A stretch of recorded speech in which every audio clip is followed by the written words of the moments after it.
And I'm the only one who doesn't get fucking stat bonuses because I'm not a goody two-shoes. Now, Well, to be fair, we don't know if Grenache will... We know which one Grenache is picking, Grenache but is 100. go on. Don't say it. Yeah, I But could have before taken the then- path of... before then, there is something else that Grenache needs to do Yeah. back on Mynth. Yeah, Oh, yeah. because that's right. unfortunately I couldn't make it last week. I had medical appointments that needed urgent attention, so I couldn't be here.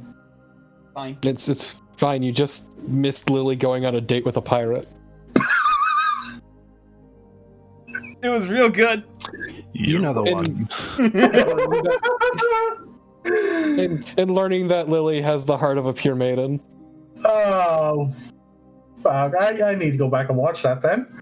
Okay, that's on my to-do list. I think I'll be posting the session tomorrow. So Lovely. Definitely go through that then. In the meantime, yeah. In the meantime, Lake had a reunion with their family, and yes, Aurelia was called into a defensive war against someone with the Black Cauldron. The literal black It's cauldron. the from literal fucking- Black Cauldron. Somebody, like, a very brash, like, knight who was all talk and no skill jumped into the cauldron to destroy it.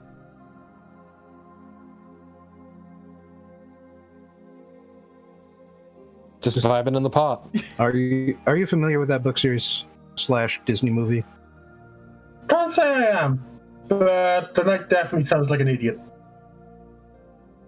No, he was very brave, actually. Yeah, the entire point is that, I mean, there's braves in this stupidity. No, well, No, he chose to give up his life. yeah, it was redemption through death.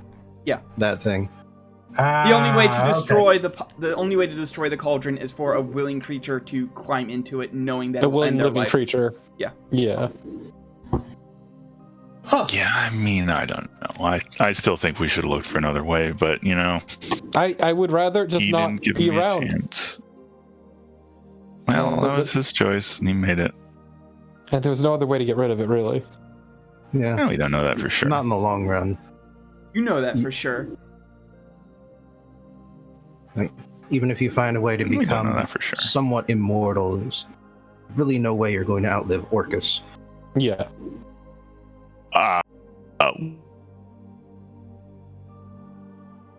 Anyway, Well, I mean, you say that, but all it takes to outlive someone is to kill them. Well, they've done that before. It didn't take.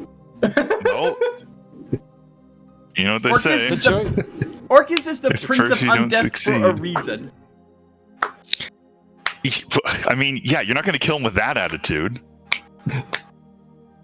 Anyway, Famously hard to kill. so Saying it would be easy. meanwhile, back in Vienna, Grenache, you meet some familiar faces during this downtime. As one by one, some of the warriors that you befriended and helped to teach and lead during the war that you participated in down south have come up to Vienna, asking for further guidance. They want to become your disciples. I mean, first off, I'm surprised that they found out I was still alive after that. Well, you made a grand reappearance during the whole battle. It was a whole thing. Huh. Should have seen it. CGI, like special effects at the wazoo. Oh my god, it blew the budget. So it was basically a Deadpool movie. Got it. But yeah, essentially their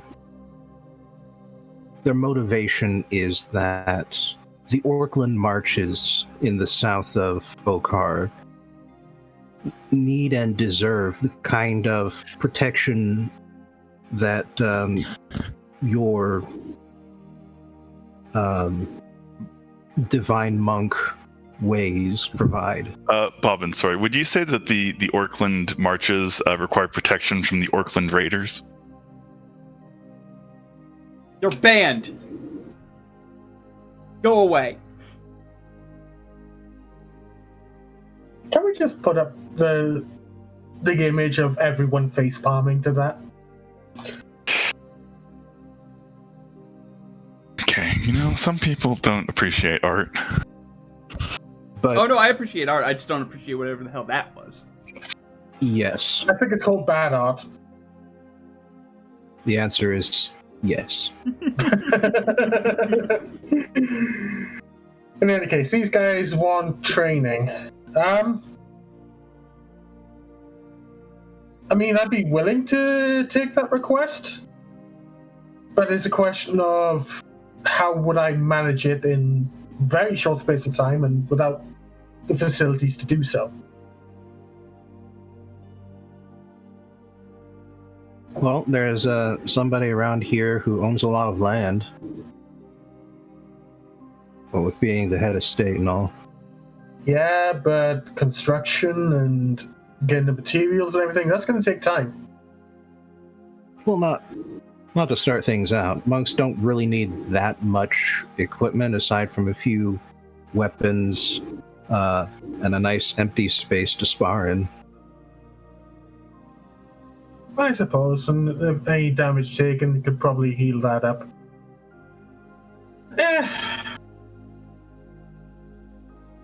Okay, sure. I'll figure something out.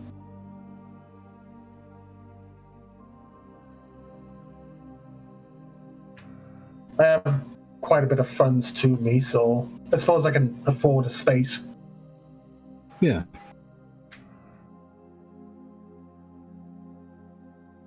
Plus, you can always head out of town just a bit, find a nice empty spot.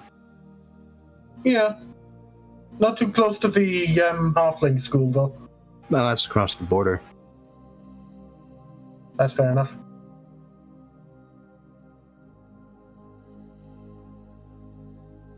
I like to imagine you go scouting in the forest to find a location. Eventually, you run into a lake with the dryad, and you go, I went too far. The forest gets visibly more fey as you get closer to the dryad. Well, time to just leave then.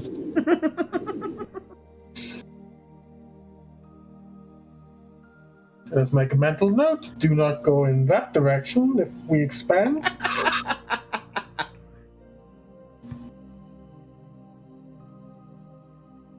Yeah, I'll start to get some foundations going for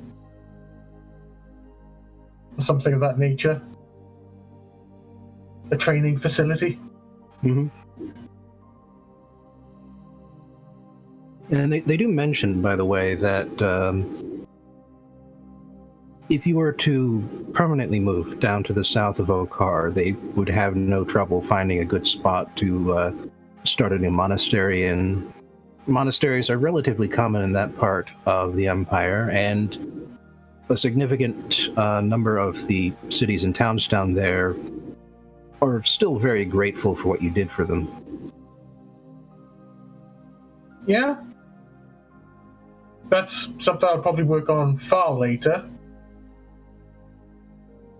But for now, we give this as a hasty assembly in that regard. All right. Because the long-term plan would be start a school up here. When I find one of them has really excelled, they can take over the training while I make a move to a southern area to build that up. After this whole venture wraps up. Yeah. And then advance my education then with them. I kind of bounce between the two as a mentor.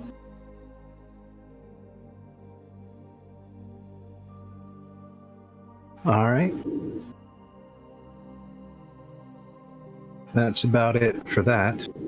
So, where we last left off, a combination of Lorem and Lake's mother, who, despite being dead, still exists in the foothills of Mount Celestia. And between both of them, they were able to basically explain how the mountain works, which is that you always start at the base and you work your way up through the layers one by one until you get to layer 6, because layer 7 is a place that no one ever comes back from. One entity in all of the multiverse's history has ever come back from it. And that is the one angel that has been charged with protecting it. Makes sense. So yeah, getting to layer 6 should be about all you need to do. And the way to climb the mountain is to essentially prove yourself to the plane that you are worthy of ascending. Proving that you can, at the very least, pay lip service or show that some part of you is in alignment with the law and goodness of the plane. Or just tagging along with someone else doing that. But only one of you in a party needs to do this. And it can be any one of you on any given layer. So long as you're with each other, you, as a group, would be able to ascend the layers of heaven.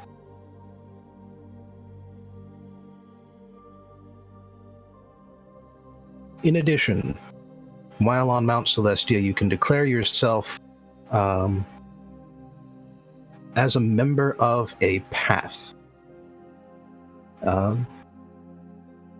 path can assist you in getting up to the heights of heaven, and by that I mean it gives you a mechanical benefit to one of your stats, not telling you which ones are which yet.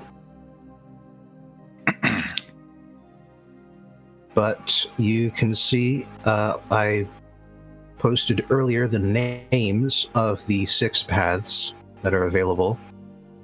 Those being Valor, Gnosis, Mystic Union, Renunciation, 5 Virtues, and the Eightfold Path, which, from what we can tell, is named after the Buddhist Eightfold Path, but does not directly align with that.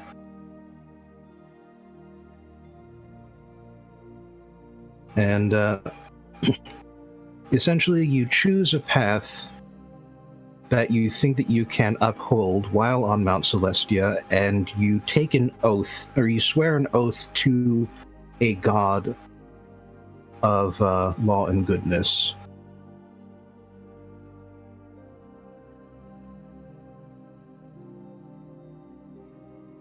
And once you do so, you will be on the path, you will have the benefit, and if you stray from the path, I will remove that benefit for as long as you are still on the same plane.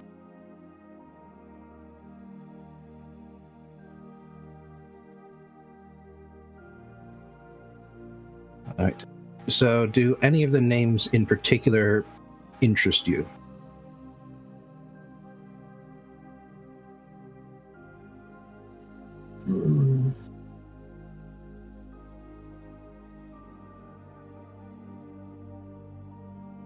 I can give you more information as well. Just for reference's sake, Lake is going with 5 Virtues, and Aurelia is going with Eightfold Path.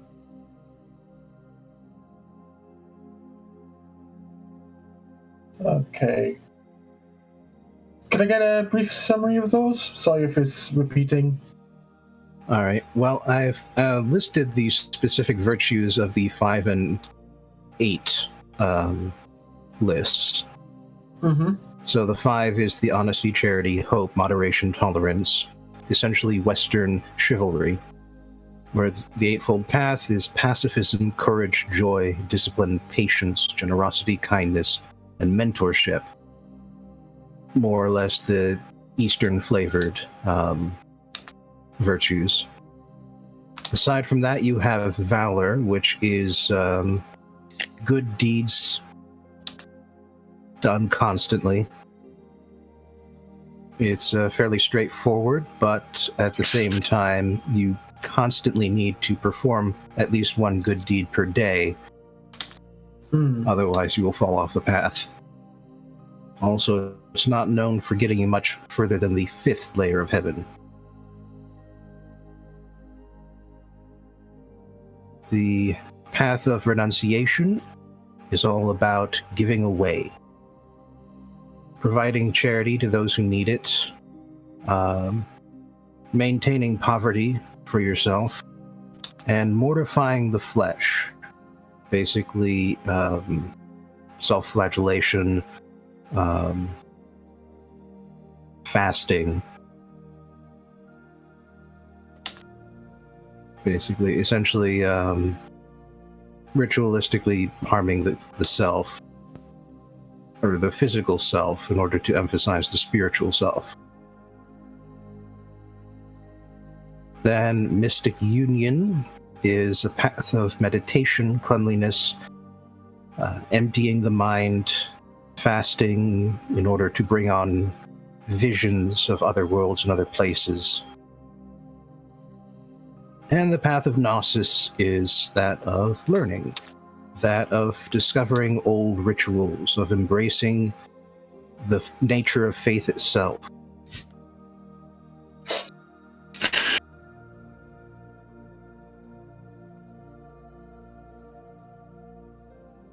And that's all of them.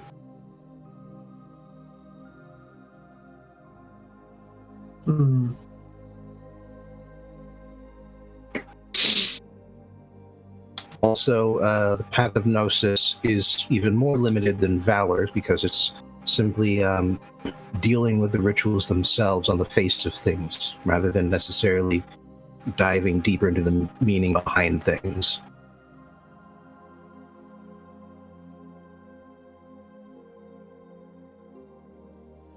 And of course, you can skip this part entirely. Don't take a path. Don't bother taking a benefit. Just doing your own thing. Lily's going their own way. Yeah, that sounds like Lily, honestly.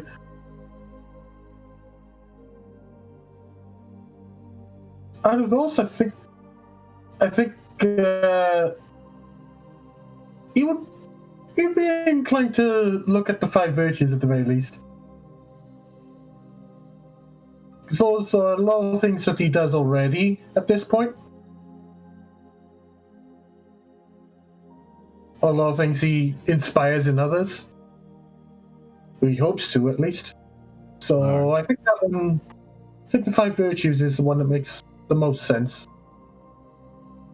All right, and who do you swear to uphold the 5 virtues?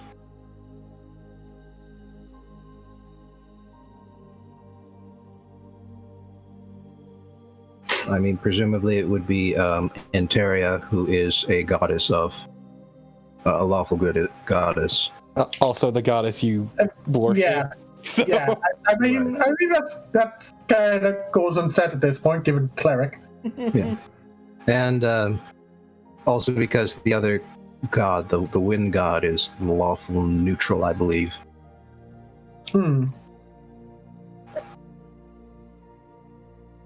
So it does not qualify to bear witness in this particular case.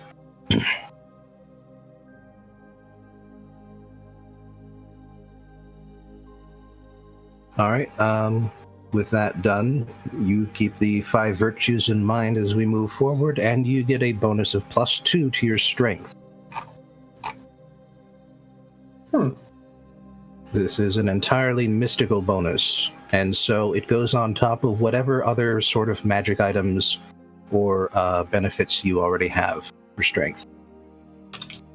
It's funny because Lake also chose that path, and Lake now currently has a 23 strength. because of the belt and this benefit.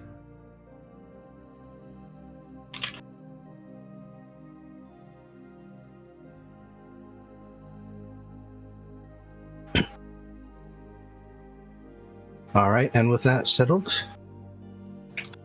you are currently being accompanied by Lake's mother, who has explained the whole paths to you and has, at this point, says that, so, I know you'd want to start climbing the mountain right away, but well, it's unfortunately not going to be that easy. You have to meet with people, do things in order to earn the right to move up the mountain and find a new lair. So what I was thinking was maybe we go to Heart's Faith. Out of not character question. Is that place with like the 5-story orphanage that we rescued? Yes. Okay. It's fine. We'll be lauded as heroes. It's okay. Yeah. I heard about what you guys did there, and I just wish I could have been there to see it. I was Why on a were there different. so many fucking orphans? I was in a different part of the plane. They bring them here. Like, they find the orphans and they bring them here. They rescue them to here. It has been explained to us before. No, I'm aware, but what the fuck? There were so many orphans. I think somebody would adopt them in a place so nice. Oh, they do. Oh, okay.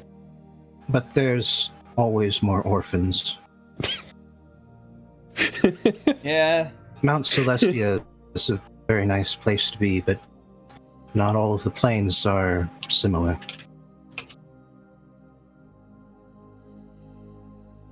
Like, was going to say, yeah, I know all about that, but then thought extremely better of it considering who they are currently hanging around. All right, and once again, you find yourself in a fairly familiar part of the plain.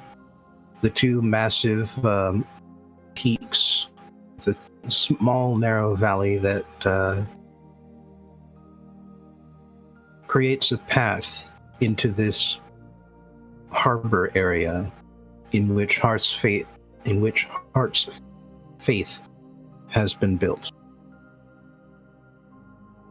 And you see that the place looks fairly different from the last time you were here. Well, obviously enough time has passed to repair the damage caused by the Modrons, but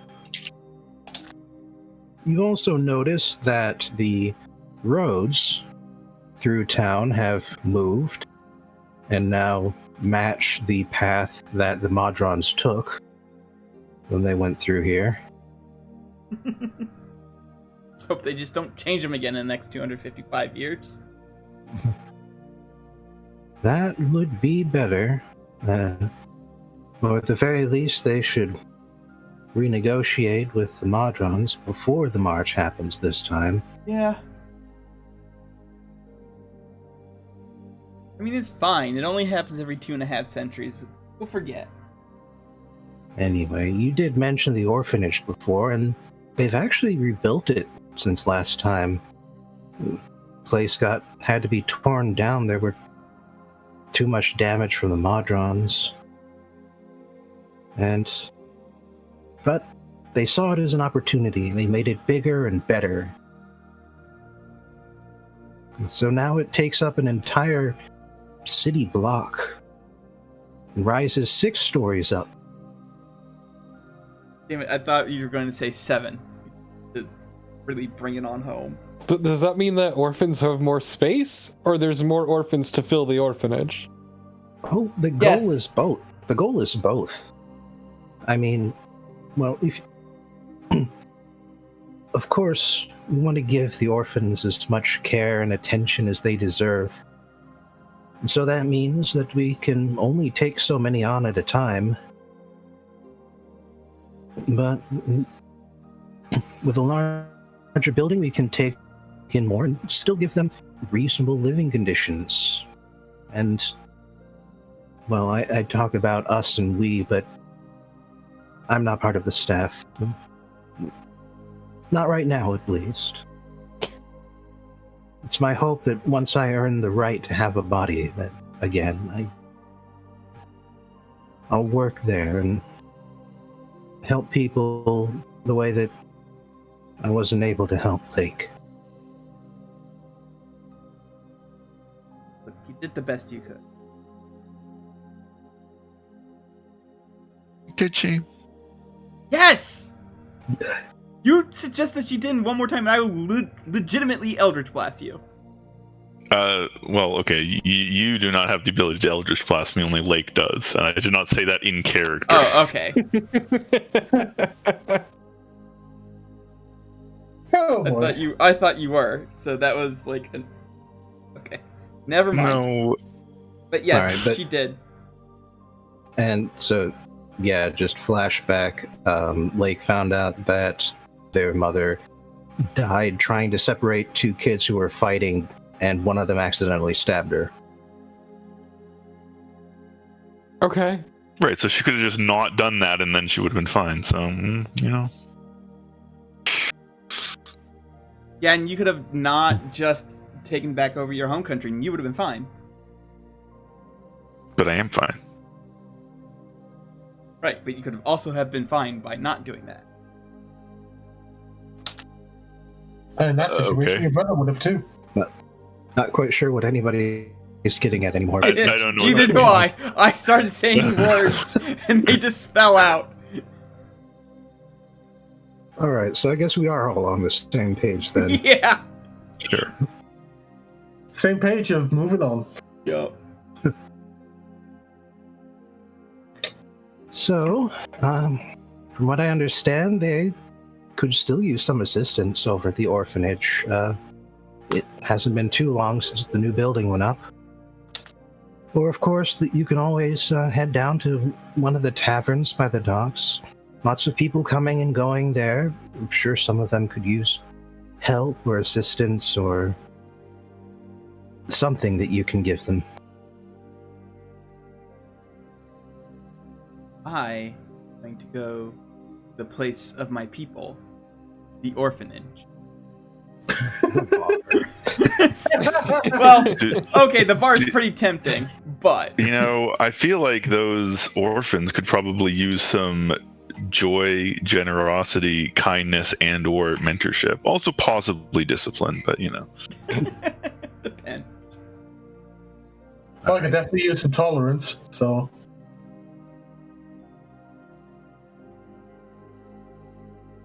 Alright, let's go buy some presents for the orphans. I will say that if you want to split the party, that's also fine. Is Lily gonna wander off to the bar? Why? Because they actually have real booze at the bar. Which they can't sell to kids. Teetotaling is not necessarily lawful good. God, I hope not. How are the eats? It's heaven. They're pretty damn good. Good. Yes.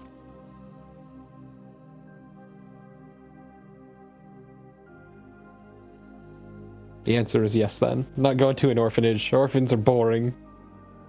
They're not even fun to steal from. So Lily walks into a bar.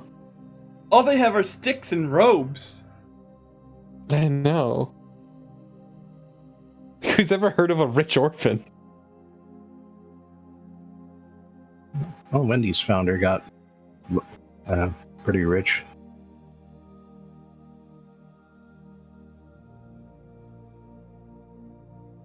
All right, but so that's three of you. How about Grenache? Which destination are you picking?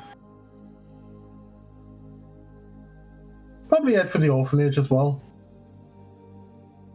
Sorry, Lily, but fine. I can go stuff my face. More for me. Sure. All right. And then you'll have none of us to tell you what to do. So, and Lake's mother is also going to be coming with Lake, naturally. Mm-hmm.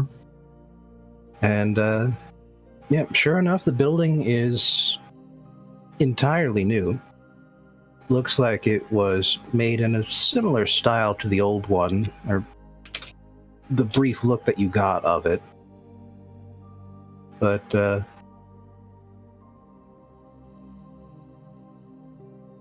Lorm's going to the bar. Okay, I didn't mention this, but yeah, Lorm is just going to be sticking around on the first layer for this. So yeah, he's going to the bar. He's going to get himself a room. He's going to be staying in town for the next while. Fair enough. Coward. Yes. And it just might be because I don't want you guys to make one of the NPCs do the good deed that gets you further up the mountain. Aw, come on. God damn it. I mean, I can't just cruise control through this entire fucking adventure. Lame. But yes, and actually, since he's going with Lily, along the way he mentions, by the way, something you should know if you decide to come back and need a trip back out of Celestia, which is that the only way of getting in, unless you find some other stable portal of some sort, the only way of getting back in is to get back to the first layer, Lunia. And from there, you will need to prove yourselves again in order to ascend. This sounds like a bad deal. Well, so from what I understand, if you are an actual Archon and you manage to get up to a higher layer, you can come and go as you wish. But just have, shall we say, a visitor's pass. And they do not stamp you for an easier return. What a bunch of jerks. I mean, even Disneyland lets you back in if they give you a stamp.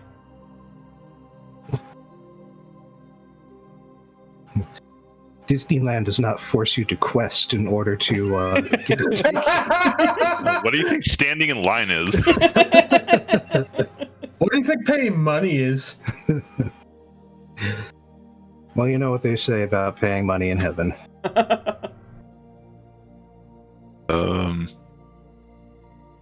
That all dogs do it? No, that it is easier for... Oh. Yes. It's easier for a camel to fit through the eye of a needle than it is for a rich man to enter heaven. And yet, here we are. Yeah, Anyway. think of what we've been through to get here. Anyway, so, yes, the orphanage is obviously newer, shines with interesting colors in the sort of evening twilight that blankets this layer. A lot of the windows have candles and lanterns burning, lighting it up. Windows are open to allow the sea breeze to wash its way in. And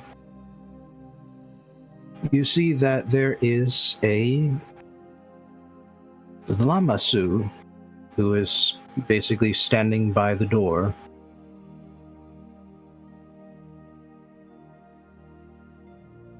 And Lamasu are basically giant the lion-bodied beings with massive, magnificent wings and the face of a human within the mane, if they are male, of a lion. And a sick beard. Yes. Damn. And this one is male and basically stands up as you approach. Says, "What brings your feet this way?"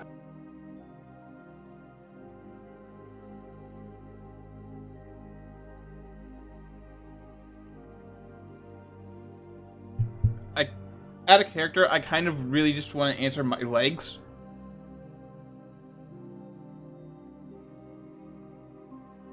I just like to imagine that everyone's just staring awkwardly at him at this point.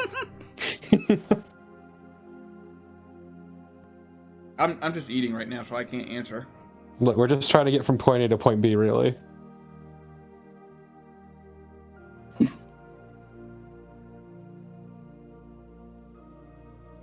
We heard that the orphanage could use some help, so we're here to help out.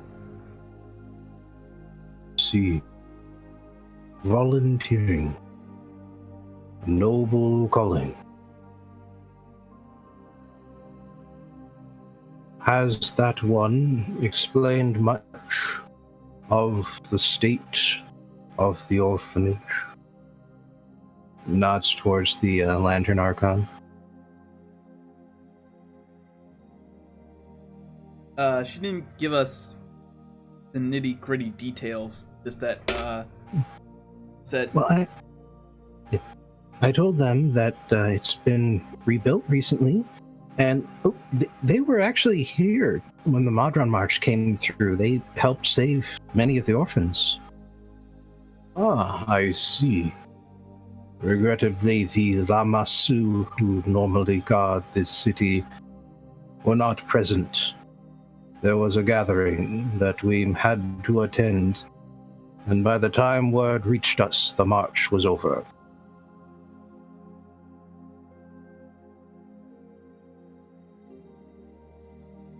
So, you have helped the orphans before, but at the moment they are not in danger. However, with the added space, we are expanding the facilities of the building, not just the living spaces. Finally, they can get a sick-ass swimming pool. We have installed a new space for a library. But unfortunately, the number of books we have as of yet are lacking. Many have been generous enough to donate what they have, but spare books are not what this city is known for. Our goal is also to use the space to inspire the young ones. So not just books, but mementos, objects of adventure. I note that you seem to be of that sort. If you were to collect from your adventures, then perhaps those items would serve to inspire the young ones, or remind them of the homes that they had to leave behind to come here.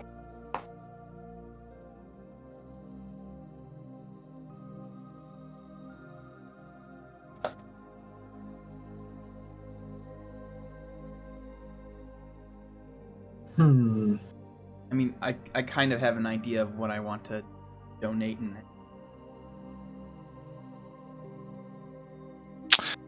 I know, I should donate these guys the book with the stuff with the worm in it.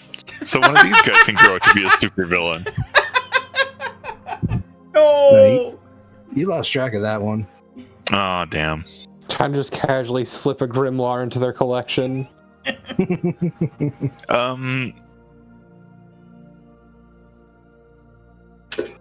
Yeah, I don't know. I can donate some books. But what about mementos? I legit do have an idea of a memento I want to donate. Well, There's someone with more mementos than anyone else, oddly enough, is not present at this scene.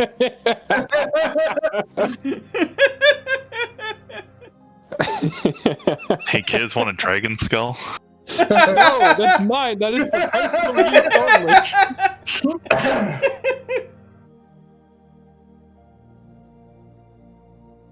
Contemplating, Greir actually fishes around near the bottom of his backpack as it's been there for goodness knows how long. Pulls out a pair of moonstones. I thought you were gonna say I pull out the potion of water breathing. That was an idea, but I didn't go with it.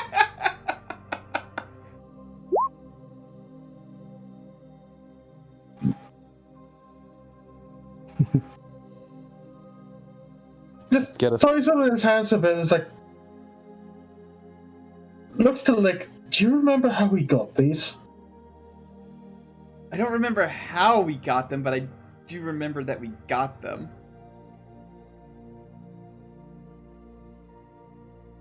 It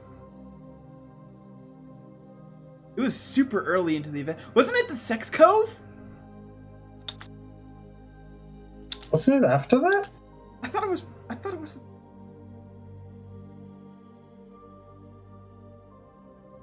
I'm trying to think if it was that or the, like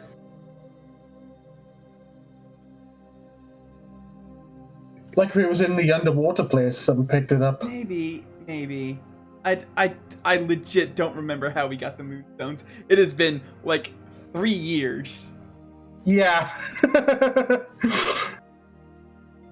Yep. It has been. Can't say I recall either. When the GM doesn't remember, then it's just... It's been that long, yeah. Mm-hmm. But yeah, if you want to donate them, all donations are accepted. They can't find a good use for it, they can sell it off and use the money instead. Well, I'd offer them forward, but I also pitched to them a story. Since nobody can quite recall when we got them, in or out of character, Grenache decides to recount the story of their underwater venture and how these stones were discovered at the lair of that creature that we fought. At the Aboleth. I remember it was the Aboleth.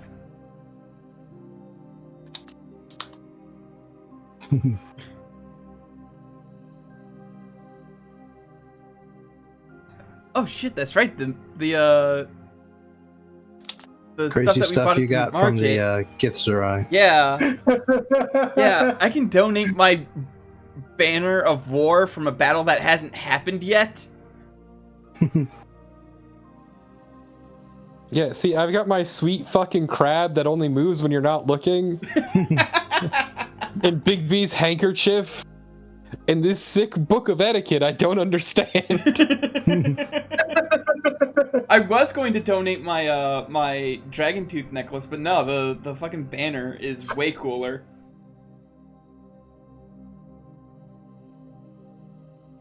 Tell the story of... I guess I won't tell the story of how I heroically bought this banner, but I will tell the story of, like, some of the stuff that we did in Limbo to get deeper into it. Mm-hmm. I can avoid giving away my dragon tooth. I will. I'm attached to Would these kids be interested No.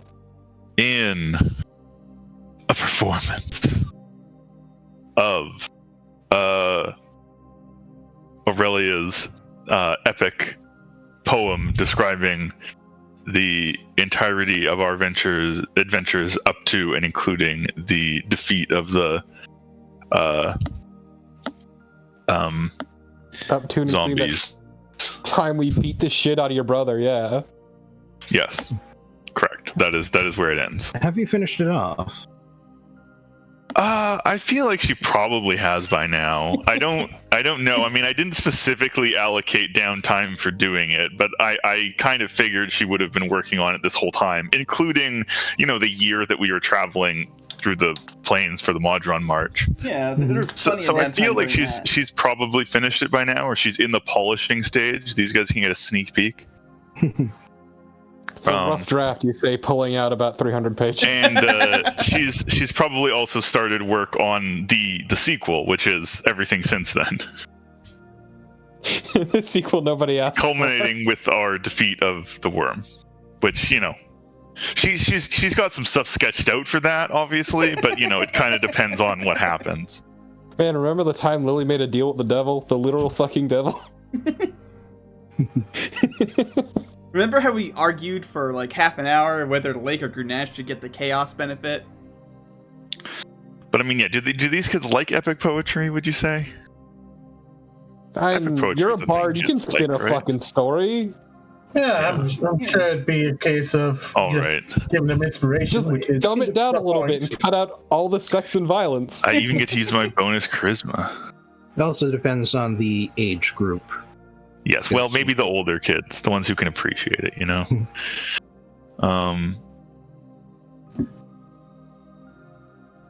Let's see what we got here.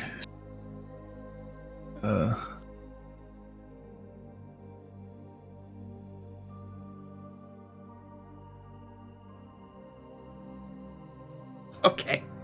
A mere 37. Only 37. Oh, woe is you. It could have been a 39. All right.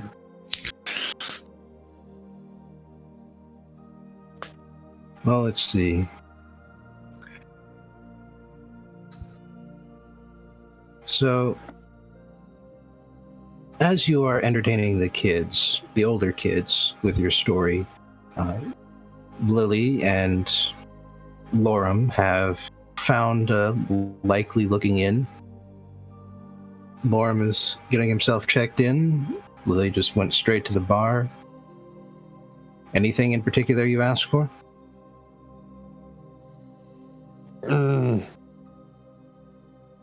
What's the chef's special? The most important question. Whitefish. You know what? I'll order it anyway. I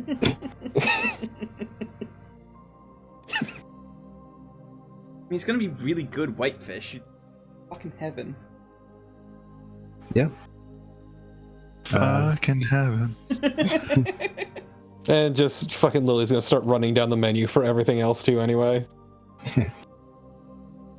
Clean grill lines on a bed of sticky rice.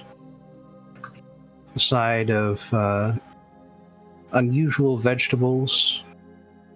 Looks like they've been pickled to add some extra tang to the meal. Maybe I should give him the etiquette book.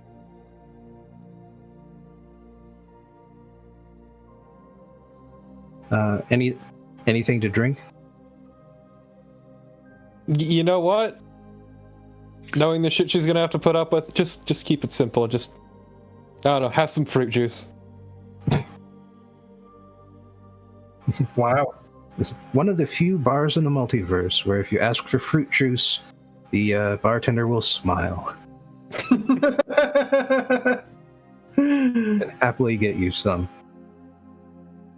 Look, I'm just saying, climbing that mountain isn't worth doing hungover. And, well, as you tuck into your meal, drink some of your fruit juice. Remarkably sweet. Good. And a voice from behind says, "Don't I know you from somewhere?" I know, I get that a lot. Just gonna turn around to see who it is. Well, you turn around and you do recognize her. I mean, you only saw her once, kind of in passing, but it was a fairly memorable time. It was that one time when, the first time you went up against the Tekarim, and Sir Vaimish Crasad had accompanied you. Not sure if... No, he had sent you guys to find the rendering works, and it was there that you found his sister. Locked up in a cell, but otherwise unharmed, and pulled her out. She helped you finish off the rendering works, and that was the last time you saw her. You would later see Crasad himself sometime after that, or what was left of him, since he had gone after the Takarim again and gotten his ass whooped. Gotten experimented on, but managed to escape, tear off the Modron parts, and then die just after warning you of where their base was. Okay. Hi. It's been a while. Sorry about the dead brother. That sucks. Yep. Yeah, it does. But well, when you join the orders of the Plains Militant, you sign up for that sort of thing. But then it doesn't make it any easier. Greir Crasad, I think I told you last time, but it's been a while. It's been a little bit. It's just a little. I mean, I can't imagine it's hard to find him at this point, at least. And she has actually put her hand out for you to shake. Oh yeah, Lily goes in for the shake. Very, very, very, very hearty shake. Yeah. Well, you say that, but well, because of what happened to him before he died, he's in sort of a state. And she, at this point, she brings up a lantern she'd been carrying in her other hand and puts it up on the bar next to you. And you look inside and you see there isn't a light or any sort of oil lamp fixture in the center of the lantern. There's just this weirdly flashing, glowing blue light that's just sort of getting brighter and dimmer at like random intervals.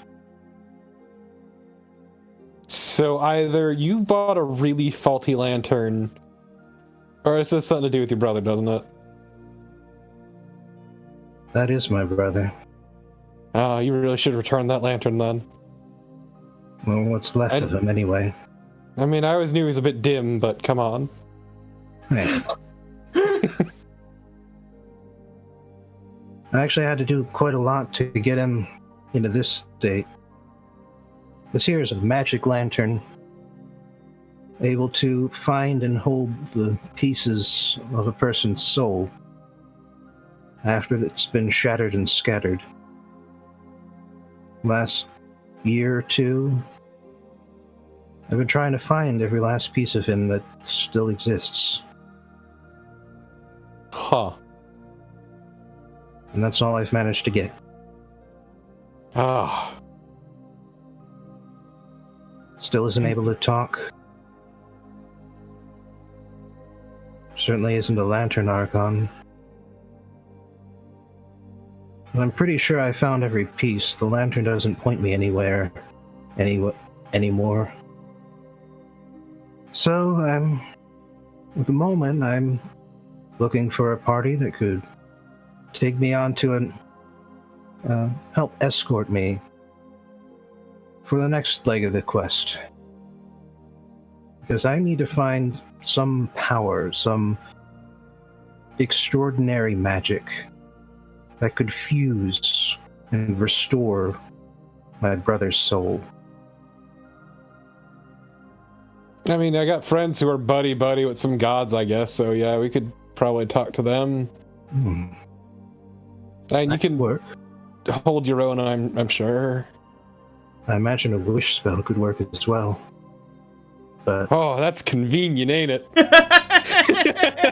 is it? Hey, I have someone you should talk to then. No, I don't.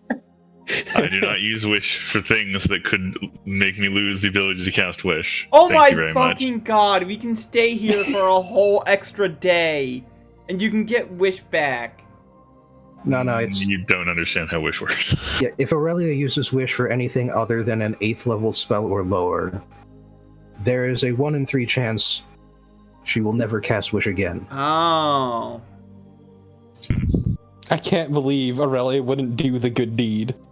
It's not about that. It's about that there's a greater good that is served by Aurelia continuing to have wish, which is that she can do bullshit that will help us fucking kill the worm. So much for courage, generosity, and kindness.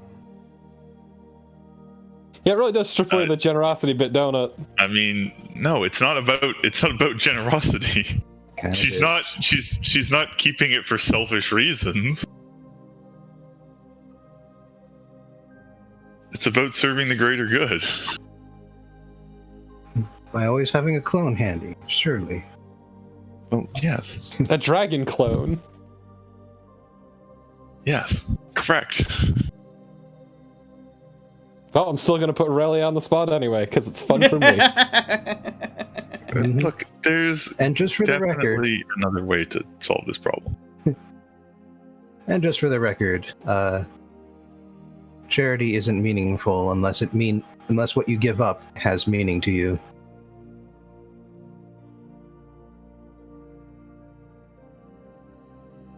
So far, you have not yet qualified by handing over a few trinkets to the orphans.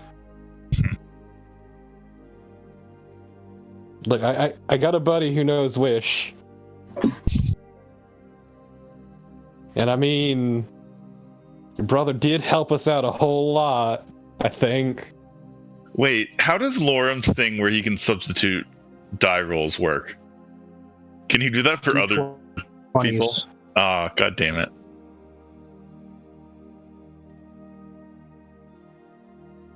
And I mean, she's always been a bit of a goody two-shoes anyway, so I'm sure she'd abide. Anyways, we're trying to get at Mount Celestia anyway, so probably be helpful. Yeah, sure. I'll lead you to her. The only person I know who knows the wish spell. The only one. All right.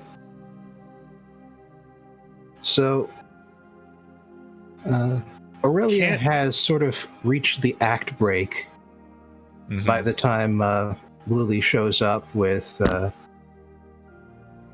Greir Crasad in tow.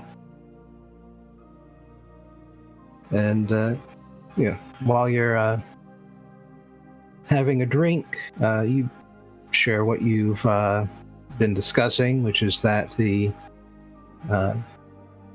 orphanage has a mostly empty room that could be full of items of interest as well as library books.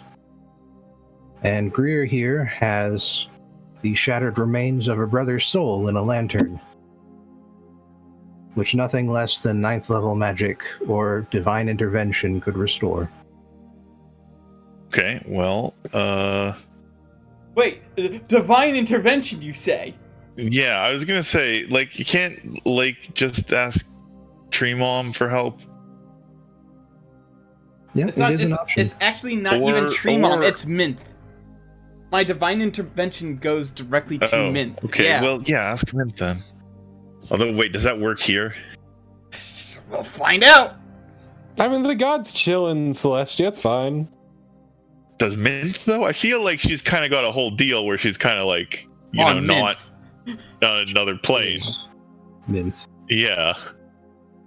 And you can still use the fucking staff as a fancy phone. It's fine. Yeah, I will say that if nothing else, it helps that you are on the first layer of heaven right now. Yeah, okay.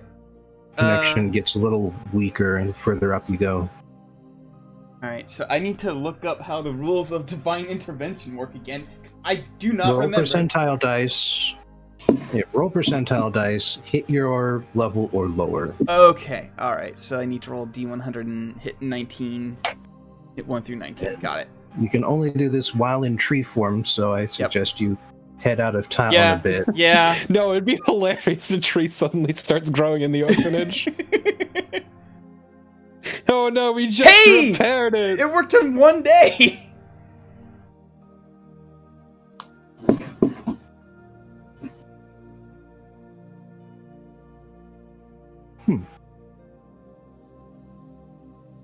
And I was going to say that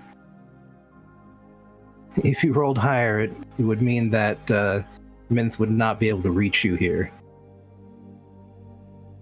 So it was an all or nothing, and not just an all or just keep waiting for several more days. It's not like the other time when I kept using it. Like the only other time I've tried using it.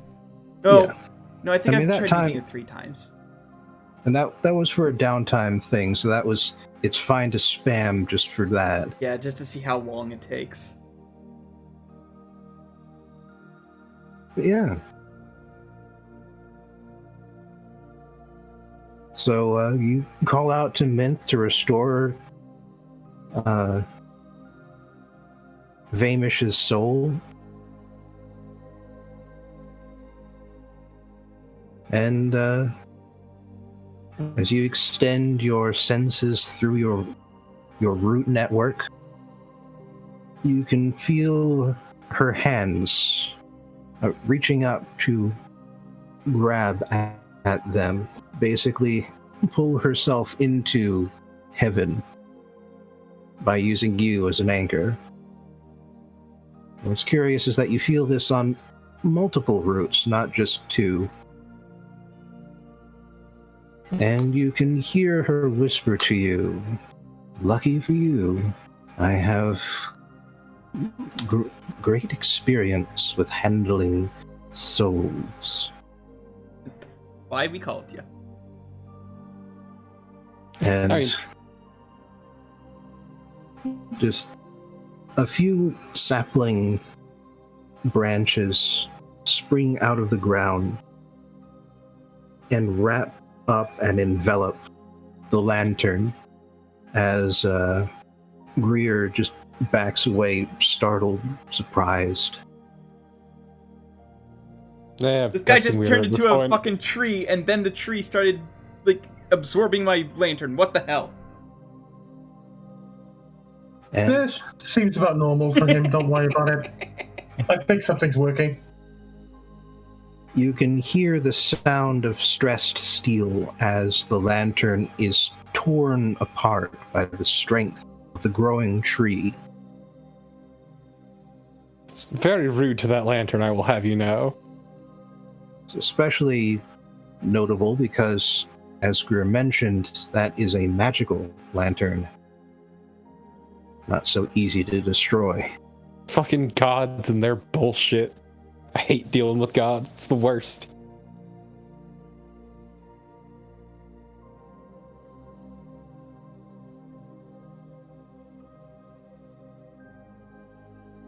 As time goes on, the glow that was started out as unsteady and random starts to pulse at regular intervals. And slowly it speeds up from the pace of a walk, the pace of a run, to the pace of a beating heart. And finally it becomes steady and pure. And then it sinks down into the ground and vanishes. And the tree that had enveloped it withers and crumbles and falls. All that's left is a baby.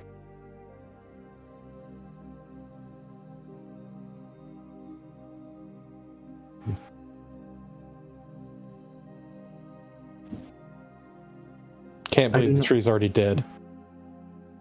I do not restore souls and send them to the outer planes to be there forever. When I restore souls, I reignite them and send them to waiting bodies on Mynth.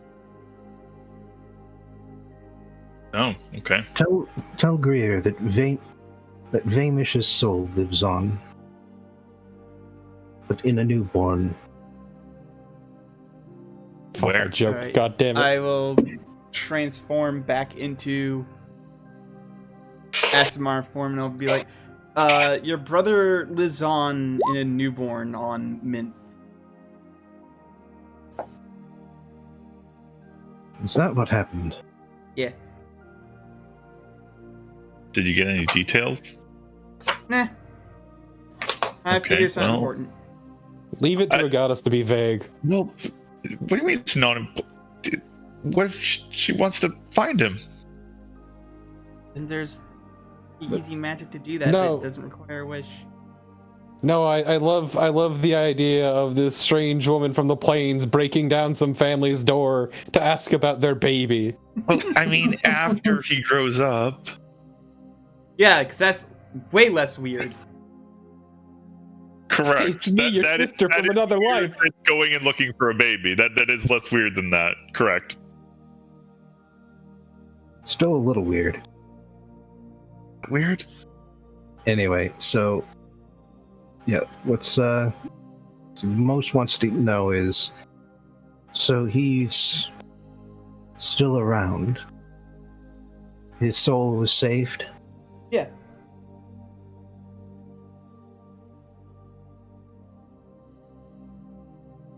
Well,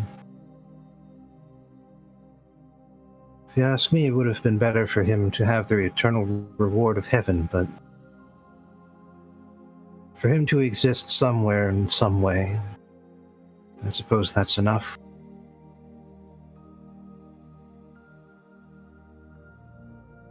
And look, we have a He'll friend get who back can get you to heaven Mynth eventually. if you want to hunt him down. It's just saying. I might. If only to know who he might become. But I Really have cool. duties out on the plains. And they have to come first. Now It's that fine. this is Sure. resolved. Sure, he'll Well- still be the same self-righteous idiot. Well, if I Nope. sense anyone familiar, I'll be sure to guide them. And in response to Lily's comment, she smiles and says, I can only hope.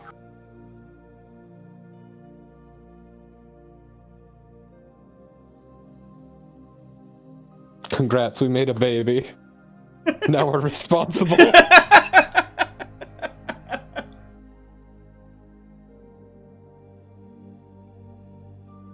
This isn't how I expected it to happen, but here we are. I never expected it to happen. Alright. And with that being done, you will no longer be able to call on Mynth's aid for the entire rest of your journey through Mount Celestia, however long it ends up taking. Yep. I'll go back to forgetting that feature of my staff even exists.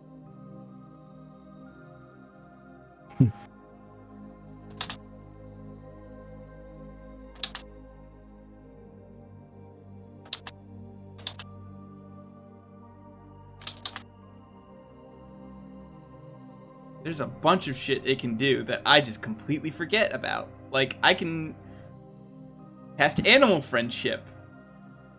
Or Why do you awaken, ever want to befriend animals? They're a bunch of assholes. and awaken something. I can use a worse. Oh, I can't. I can use a worse version of Barkskin than the one I have through invocations. speak with plants. Yeah, you've done that before, and it sucked. I've done it like 3 times. It sucked every single time. It sucked every. Why would you talk to grass? That's fucking stupid. Anyway. I mean, is that anything like speaking with the dead? Anyway, I would imagine that giving his sister hope that, you know, he can still make a positive impact on the world hopefully count. Yeah, let's start counting up our good deeds. That's a good idea. You have to fucking move on somehow. Gotta break out the board and start keeping track. Yeah. It is unfortunately transactional under these circumstances, but so it goes. Yeah. Look, it feels weird to look at them that way is all I'm saying. Does, but also we kind of have to. All right. In any event, Aurelia's got a second act to perform. I do. Oh. Yeah. Oh no. Oh, There's right. multiple acts. The second act of the show. I see. What you, yes. Yeah. Let's go back to that. And just out of curiosity, once Lily hears that they are in great need of a collection to show to the kids, does Lily speak up or donate anything? I mean, joke's on them. I've pretty much offloaded everything, but I do have this sweet crab. Well, you are just on the first layer, though. And No, I mean, I always here offload with you. No, Which they're good means- where they are. They're for family. Yep, I'm just saying, like, I'm not even gonna try and peer pressure you because this is 100% in character for. They can have this crab though. This crab is sweet as hell. Yeah, you know what? Oh, this fucking I never- elf on the shelf ass crab. Look, I never found a good use for this skull because it's a skull, so they can have this bronze dragon skull, I guess. It's just been copper. Was it copper? It was copper. well, it's skull colored now. That's really all you can guess at. I think it's a copper dragon. Whatever, they can have this copper dragon skull. All right, they'll gladly accept it. And the crab. They can have the crab too. All right, just make sure to mark them off of your sheet. Yep. I finally get rid of those. Actually, you know what? No, I'm keeping the Divine's Corpse chunk. That's for me. Yeah, I figure you might have uploaded that at least. Yeah. That's- They can. You know what? I'll never find a use for this, so they can have the etiquette book, and I'll even throw in a couple slotty gems because they're not worth a whole lot. Oh yeah, you did dig out a couple of those. They don't need to know where they're from. They could probably identify them. Actually, the Lamasu are known for being scholars True. as well as warriors. I still have these spores, but those are for me time. Well, speaking of warriors, what's our current situation with the magic item pool? Because I'm pretty sure things like the greatsword and the full plate armor, those could easily be donated because nobody's going to use those. Yeah. See, I like that you're treating as donations where I'm treating as offloading crap. Isn't it the same thing? Essentially. All right, Goodbye, I will- gaslighting crap. Someone's and etiquette crap is book. another man's treasure. Yeah, we can Well- we can give them the greatsword and the full plate armor. Maybe one of these kids will grow up to be a valiant knight. Well, I will say that when it comes to like actual adventuring equipment, they're just probably going to just sell, pawn it. sell- Yeah. they're just going to sell it off and use the proceeds to fund the orphanage. That skull, though, that skull gets to stay. That's a sick-ass skull. Yeah. I mean, this isn't some gothic castle with suits of armor in every hallway. It's a damn orphanage. There are certain things you want to keep out of there are certain things you want to keep out of the reach of children, even when they are in heaven. It's true, kids who be like that.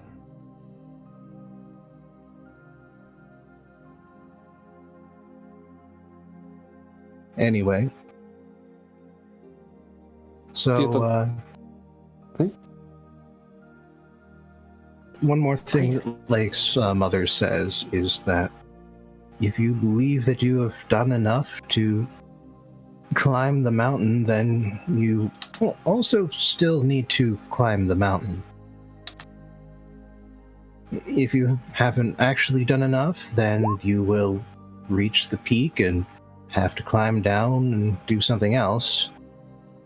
But if you have, then you'll find yourself somewhere else.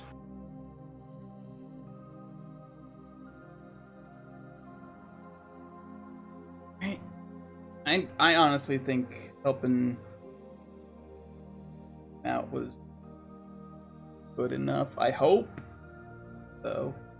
I gave up my fucking skull. You give up your skull. Kids took my skull.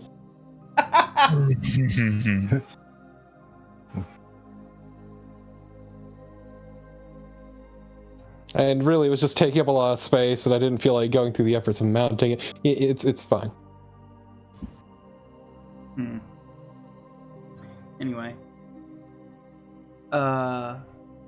So before we start climbing, I turn to the Lantern Archon, that is my mother, and I say, I hope that we actually are able to go higher up on the mountain, because this will kind of seem little premature if we can't, but Dad did have something to tell you.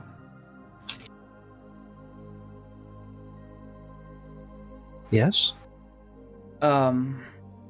He says, I've never stopped loving you, and while I still have much to do, I look forward to the time when we may finally reach.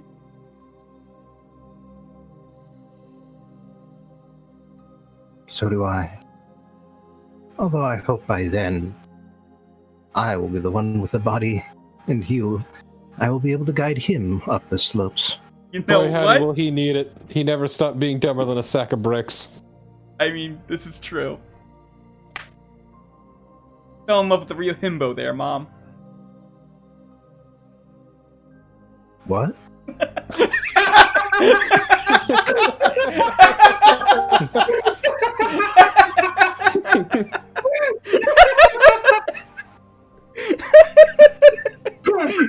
I'll explain it later. I'll explain it later, maybe.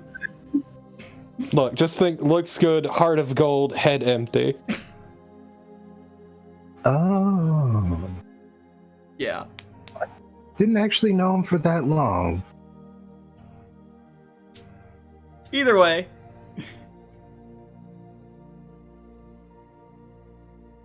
So, Blake is at least gonna start trying to climb the mountain. I don't know about the rest of y'all. Yeah, it'd be real awkward if you just stopped here. Wait, is it a requirement that we actually climb the mountain, or can we fly up the mountain? We were literally just told that. Actually, about that, you can try to fly. Then I get to tell you something interesting. Okay, well, I guess I'll try. All right, yeah, you get on your mount, you start flying up, just to make it easier on yourself as you just sort of are accompanying the other party members. And after you get up to a certain height, the winds blowing down from the heights above you make it blow too hard for Red Hair to maintain her speed and balance. You are forced back downwards and eventually forced onto the ground. All right. Well, It's like you gotta climb like the rest of us peons.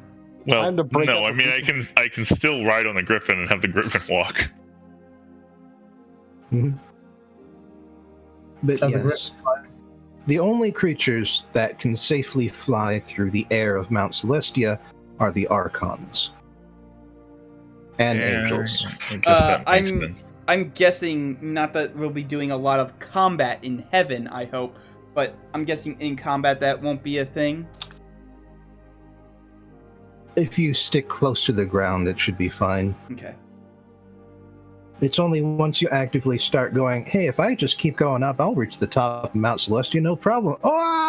So it's more about like intent than actual height. No, it's also about height. Oh, okay. Finally, it's time to break out the boots of levitation and just make that easier for climbing. Yeah. At a certain point, the winds get so strong that no form of magic can keep pushing you up. Wait, what if I turn myself into an Archon? Then you'll be an Archon who does not yet deserve to go higher. Yeah, I mean, I figured, but it was worth a shot, You right? can't fucking work the system. You have to play by the rules. You'd have the body of an Lawful Archon, but not good. the spirit. Yep. The mountain itself has a certain will to it that makes Its sure rules. that its rules cannot be broken. Will is that of being an asshole.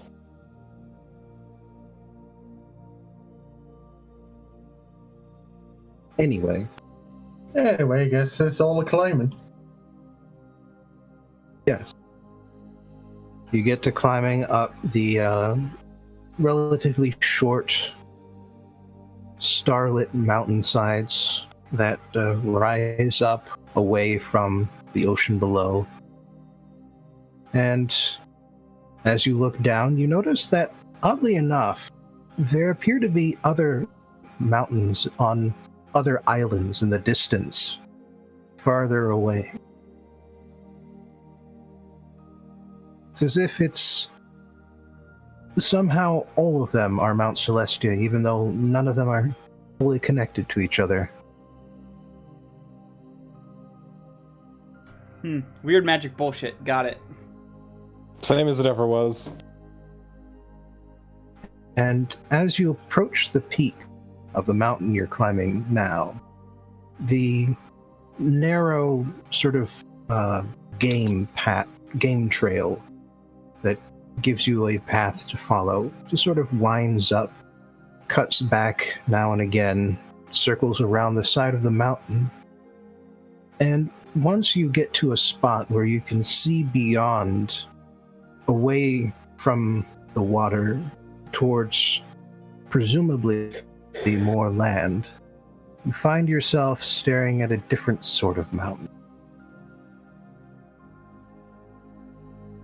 The ocean has receded far below, and the air here is clear and thin. And you have this sort of lightheaded sensation, as if there isn't quite enough air to breathe here.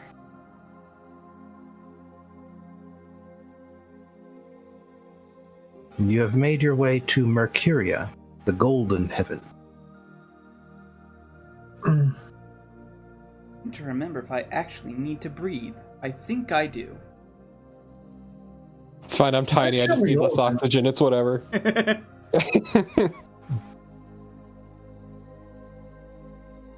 I will say that after a few minutes, you sort of acclimate to the low oxygen. And although you find yourself getting tired faster, that light-headed episode passes and does not return. And you see that the mountains around you are sharp and tall and rise far off into the sky. Closer in towards you, they are covered in trees and grass, and quite a few of them have terraces that are currently being worked by the inhabitants. Off in the distance, you see mountains that rise even further, beyond the tree line, into the snow line.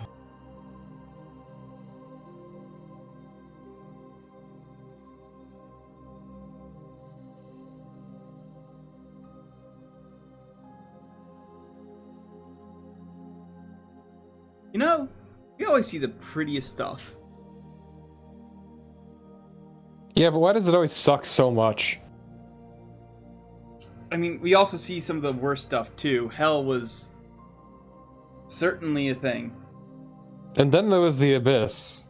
Oh god, there was the Abyss. He fell for a really long time and landed in a giant demon's castle. Yeah, but also that cottage was really nice at least.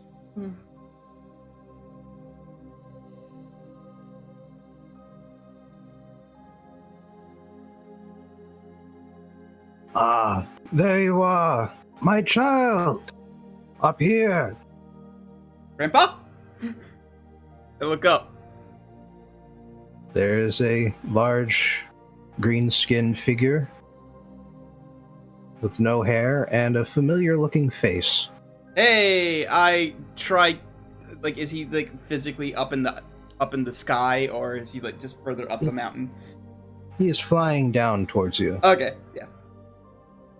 New Realm Who Dis. I think we've all actually met him in a weird way. Yeah. I think when we were with the elephant bit, yeah. Yeah. You all at least got to have a look at him, but it was mostly Lake doing the talking. Yes. Well, yeah, obviously, but Man, just meeting all my family super earlier than I expected. luckily Lily has a good memory for faces. It's just names that are the problem. Yeah.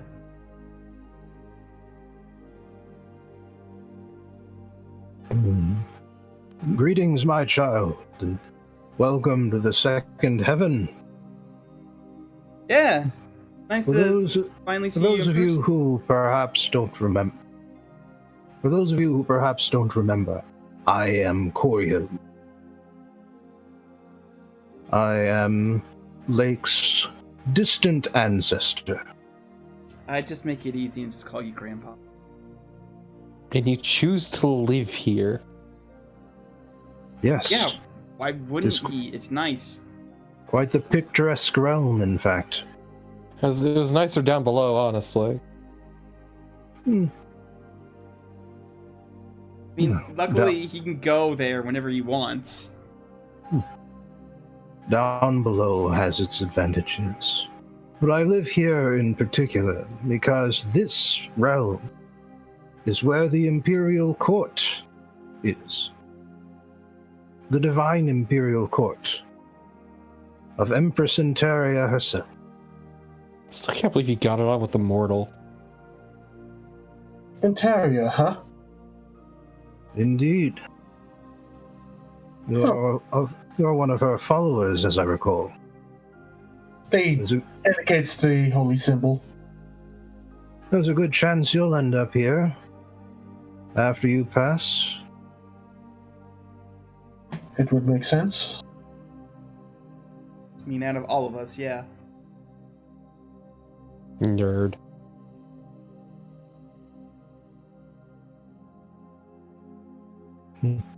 Yeah, perhaps you'll be pleased to know that Interia likes her followers to look exactly how they were in life. She loves all her people in all their forms. Congrats, Grenache, you'll still be ugly. Your mother, Lake, your mother was not a firm believer in Interia, so she was not claimed as one of her souls. But she has her own path to follow. Nothing wrong with that either. It's fine. She still needs to wait for Lake's dead anyway. It's whatever. No. I'm hoping she gets a body before he comes. That way, it's just... I mean, yes, but I'm saying it's fine to be on that layer for the time being. Yeah, fair. Everyone, the paths are many, even when the goals are the same. And something that very few outside this domain seem to realize. Anyway, Better take it all in. I'm never coming back here. you four aren't here just to visit a goddess.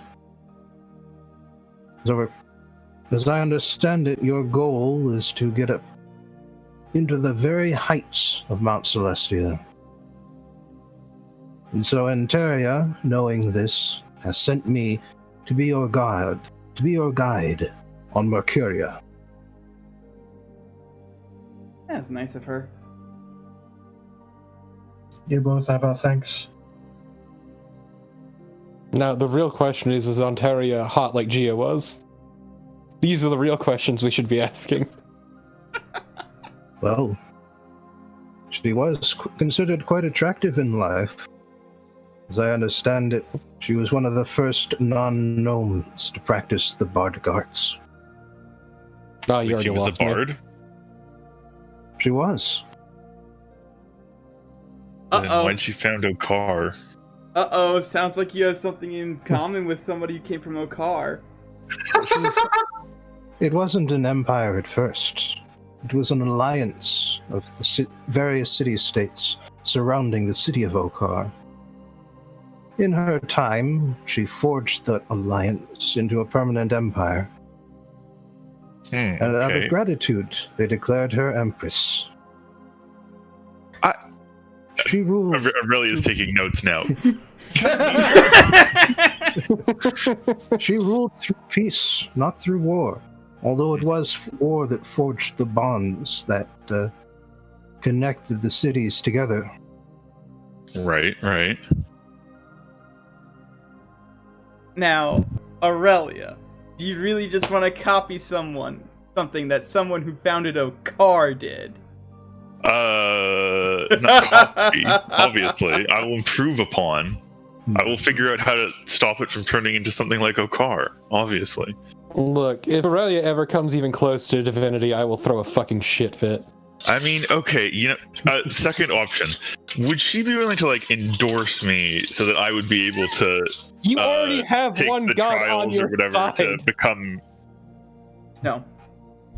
I need to see how many will polities give I an can become anti-endorsement. ruler of. You're toting around a divine artifact right there on your hip, and you're talking about fucking pledging yourself to another god. Whoa. Not pledging, okay? It's a transactional relationship. That's how it works. Uh-huh, sure. Mm-hmm. I was actually reading a thing about paganism, in the ancient Mediterranean and stuff, and how it was very focused on transactional stuff, as you were talking about before, Bobbin. But it was a little bit more in depth. It was quite interesting.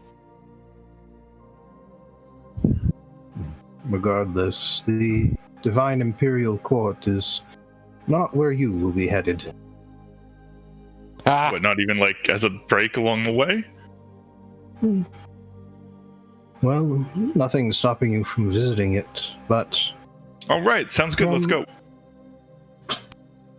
From the visions I have received, the best path upwards is through Goldfire. Do what? Goldfire. That sounds stupid. It is a realm belonging to other gods from other worlds. Mitra and Surya. Who? Goddesses of a sunrise and sunset. Ooh. Do they know anything about forging empires peacefully? Well, from what I understand, the realms they watch over have seen empires rise and fall. Much like the sun rises and sets. Yeah, no, I get it. Got it. Congratulations. Yes, I suppose so.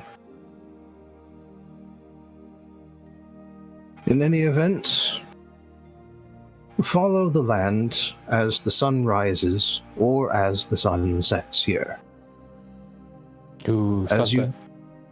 Even though it will be in two different directions, it will lead you inevitably to Goldfire. There are two major cities there, one for each goddess. Visions I saw were unclear as to which one would be the best way forward. Perhaps either one of them will do. I want Sunset City. Yeah, That's all I'm saying. that would seem to make sense for you, at least. Sunsets are pretty! These are pretty, but so are sunrises. Yeah, but not as pretty as sunsets! I imagine the people there have that particular debate all the time. Please, no, I want no part of that. I don't understand why you would debate that. I mean, you literally can't have one without the other. Yeah, but it's about which is nicer. I mean, It's it's very like all important. divides. They're both. There's a reason there's divides in every society. Anyway, my vote is for sunrise. My vote's for sunset. I don't care. The cities are not very far apart. A day's journey at most. So don't feel like you have to make a decision right here and now. Too late, I already did. And if you do want to see the Imperial Valley over there, keep going down until you find yourself in a small plain between two massive mountain ranges. That's where the Imperial City will be. And, my child, know that I am proud of you and what you have accomplished despite my interventions. Thank you.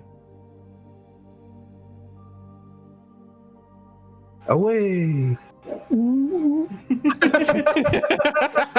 Grandpa, you don't need to make the noise while you do that. It's that Superman sound effect. Woo. No, I see you making it with your mouth, Grandpa. You don't need to do it. You can fly. You can actually fly. I'm flying as I'm doing it. Look, he's getting senile in his old age. It's fine. And as he says that, as he Yeah, flies, let's go with that. as he says that, as he flies away, like puts a finger to his chin and goes, "You know what? I see where the rest of the family gets it now." And to think that man was able to get laid. Yeah, Green Eyes just looks to Lily and goes, "He's not even G-posing." I know. Oh, he's doing the Superman like one Yeah, he's fist doing out. the fucking arm out. Yeah. See, that's why he's a grandpa. He follows old traditions. He doesn't do it the new way like you do. How many times do we need to teach you this lesson, old man?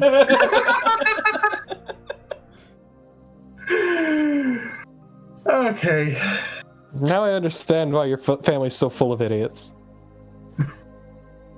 Honestly, it's rapidly looking like I'm the smartest one, which is saying something. Just depressing, yeah. Okay, so you want to go one way, you want to go the other way, Oh no, we gotta go both ways, and then we get to the cities. and then you, points to Aurelia, want to visit the Imperial place. Yes. Oh boy.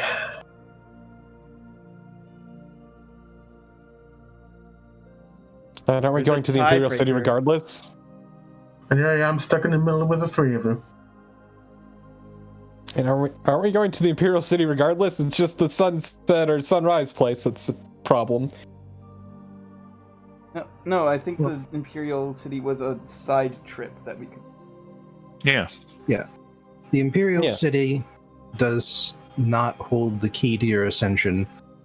However, it's around here, and you were given directions on how to find it. Meanwhile, the other place is Goldfire, where there are two cities located very close to each other, which you go to by following the sunrise or the sunset, and presumably rest during noon, afternoonish, because you're in the Outer Planes now, and actual physical directions don't mean jack.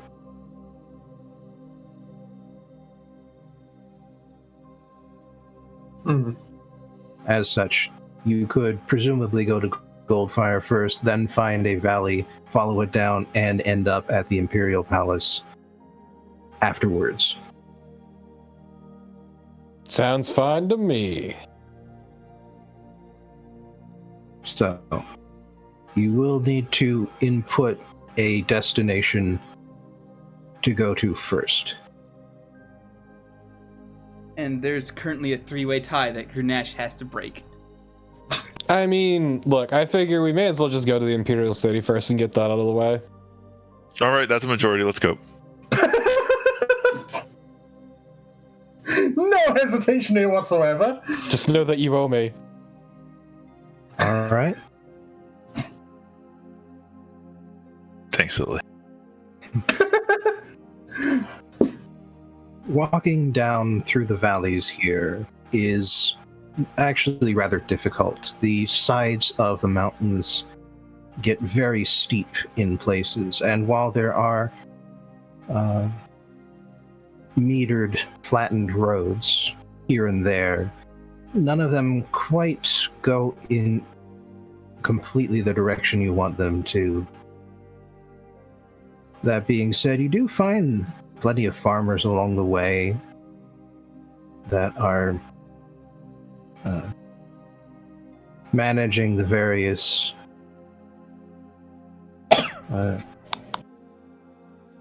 terraced fields. Happily wave to you as you pass. Welcome you into their homes when the night comes along. Provide hearty, generous, if simple meals.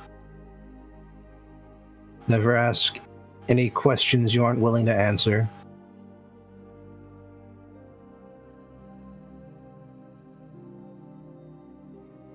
Hate it. Hate being content. It's too nice. It's boring. Also, does anybody see the face on the left side of this image? Let me see. Like the old man face? Oh, yeah! Yeah, right here. Yeah. I've been staring at that thing for the last 15 minutes. I've been tabbing out. No. I've been tabbing out to ignore it. It makes me uncomfortable. I mean, I didn't notice it until now, and now you guys are making me feel uncomfortable with it.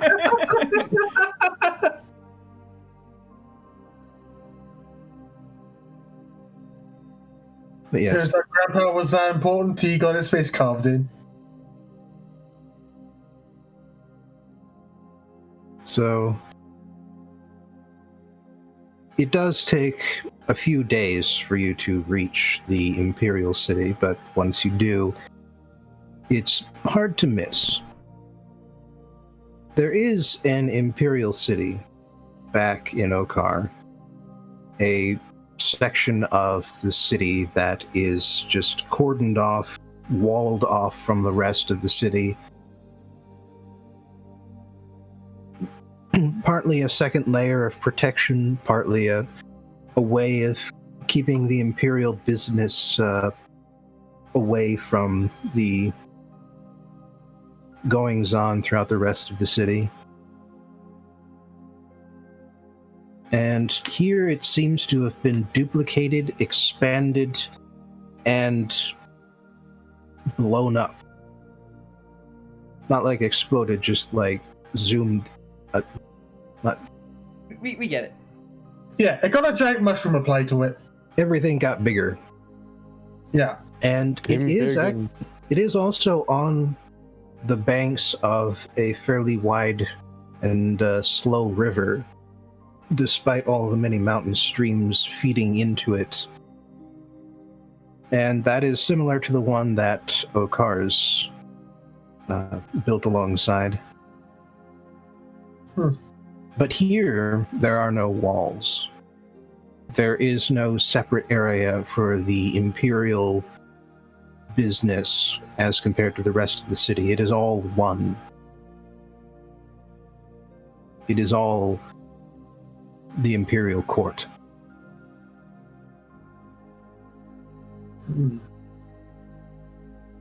Yeah, I kind of like what they've done with this. I feel like they're cutting themselves off.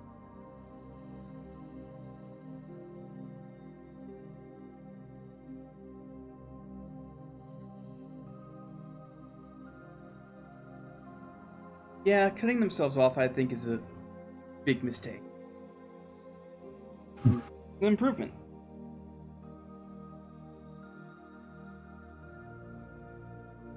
And as you enter the city, it is alive with movement, with laughing citizens, with commerce and activity, entertainers on the streets, painters creating portraits for passers-by. It is the business of a city conducted within a surroundings that are of the highest standard set by an opulent empire. Everyone here is richly dressed. No one is begging. No one is hungry. No one is busy with the minutiae of living. They are simply enjoying themselves, whichever ways they prefer.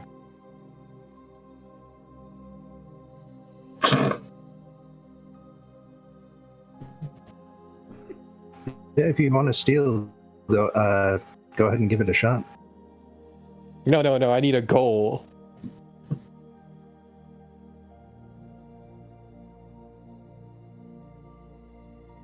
Well, there are a few decorations here and there with gems studded in the surface. Yes. Don't mind me. I mean, go for it. I will. Do it. Nobody expects you to steal shit in heaven. All right, roll stealth and then sleight of hand. Yeah, I figured the two things you're really good at.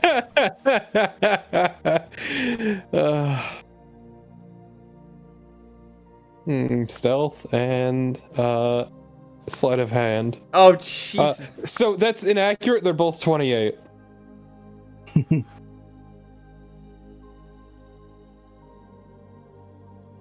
All right. One of the bags you brought that was empty is now packed full of shining gems. It's fine. They won't miss it. Oh, they clearly won't. You got about halfway through the side of a mural before you just ran out of space to put the gems.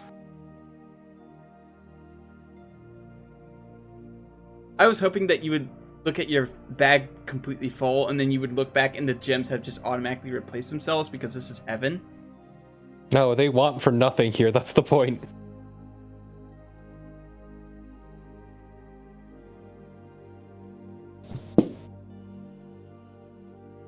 Unlike my phone, which apparently wants the floor. And so, aside from stealing gemstones, what are the rest of you up to?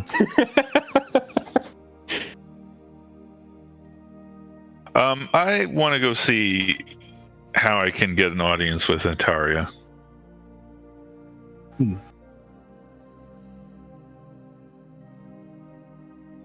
I have some complaints, and I also have some requests for advice.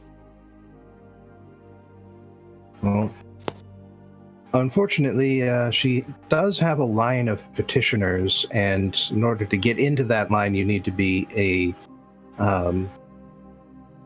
actual worshiper. Oof, ouch.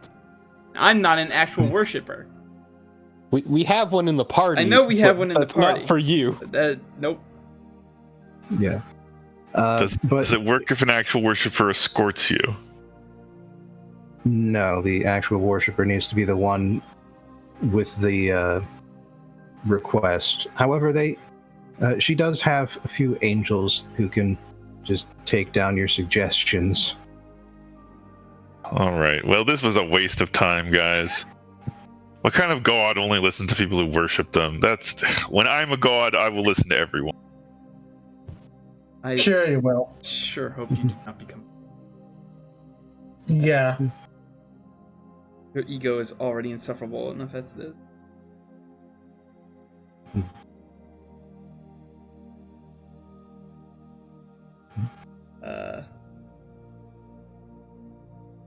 They're gonna be.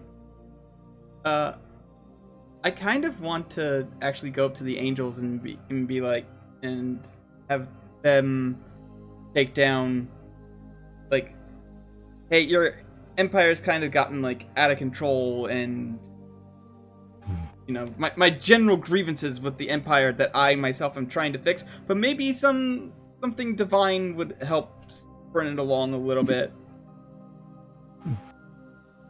Well, Interia does what she can, but particularly God, she changed the nature of real hard there. Yeah. testing. You're good. It was better than roboting because it was like in and out too. Yeah. Unfortunately, Interia is not entirely able to control the nature of humanity, particularly considering she is an ascended goddess and not one of the creators of your realm. Right. What if she were to put in a good... Okay. She is also not fully in control of the Empire. All of the emperors have ascended, and each of them has a lasting influence on the realm that they led. Is Anteria's realm, and essentially it looks the way that she would have things be if she had been the only one in charge, but that's not how empires work. Wait. What about Okar gives them the right to ascend to godhood? Have you seen that shithole? Well, it's the choice of their people.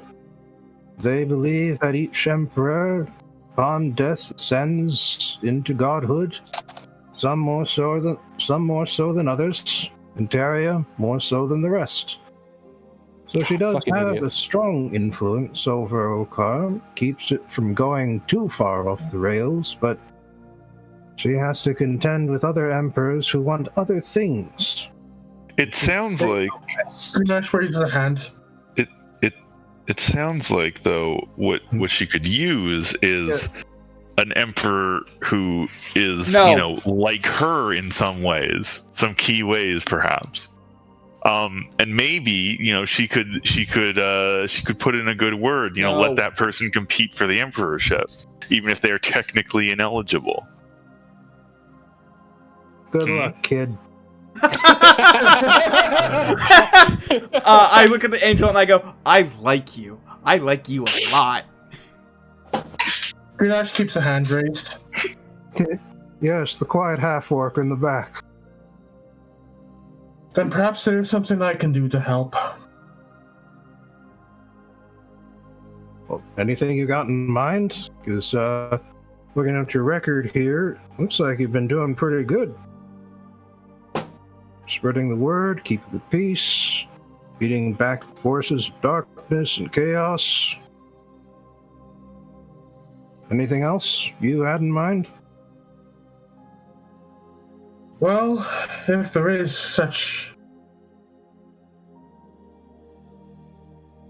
lack of control when it comes to the direction of the city, perhaps there could be some way of giving it direction, a better path.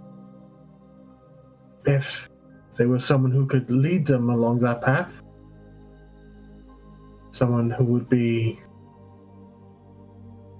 granted that privilege, they could steer him in the right direction. Lead him away from becoming corrupt. And I this already is hate where this idea. And this is where we learned that Grunash's fucking end game is to become the Emperor of Okar. Oh. I would say, based on your record, you'd make a pretty good show of things. But just keep in mind that empires are not one person. And Teria learned that lesson herself right from the start. Of course, but... And every emperor, whoever was, left their mark on the empire. It's not just a matter of worshippers. It's a matter of what they did. The gears they set in motion, the ones they sped up or slowed down. Okar's emperors are her history. And her history has a way of determining who she is today. I'd gladly see you become a new emperor, and I'm sure Antaria would say the same if she was here. Oh man, Antaria's an idiot too then. No, I would be the least objected to. I would object to Grunash the least out of anybody on the planet. So we put Grunash on the throne, and then he doesn't ever listen to me. No. Okay, that would make sense. Are you sure that one's lawful good? What is not lawful or good about that? The scheming? Because the lawful good people are allowed to scheme. It's lawful good, not lawful stupid. That one I am not sure on anything, to be fair. Yeah, no, I don't know about her at all. And I'm gonna be honest, I'd sooner nobody be on the throne, but also, I have been in a party with Grenache. Grenache, no. Grenache, I love you, but no. Anyway. Well, you remember what was said before, do you not? Your point? About leadership? I don't object to Grenache being on the throne. Like, out of anybody on the entire fucking planet, Grenache is the person I object to the least being on the throne. I will say that where do I fall in that? Knowing everything about administration and such is not as essential as it was back in the earlier days. It's quite the team of experts at the beck and call of whoever happens to sit on the throne. Of course, the problem is that team of experts all has their own opinions on what should be done, some of them more benevolent than others. Well, I believe it was said prior to us coming here that when it comes to leadership, there's not a good leader that pushes others to follow them, but a true leader sets an example and others make the choice to follow. You know what, I can just move whenever. And you certainly could. I would not stop anyone from making a different decision.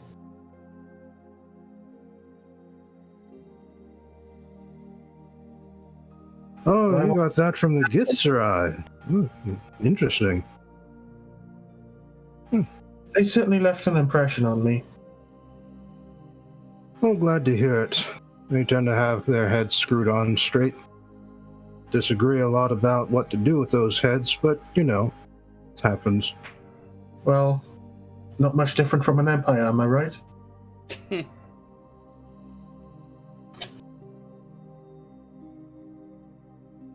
I hate this.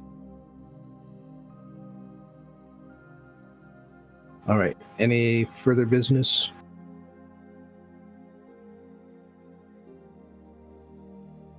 Unless anyone else has something, I think that's everything. No, I could go looking for trinkets to buy, but I feel like I've already done enough of that. Yeah, this is a giant waste of time. Let's go. I can just send like one of these back home before pawning the rest. Sadly, this just confirms Okar was a mistake. And this just confirms you want to make more of them. False. I want to fix them. Would not be the person I trust to fix. It's me that you would trust. No. Also not the person I would trust to fix them. And before you say anything, no, I would not be the person to trust to fix them either. At least not from that giant perspective. I was gonna say it's fine, I don't want to be emperor anyway, but okay. I mean, Give me responsibilities. I mean, it's been said before that Grenache is everyone's friend at this point. Pretty much.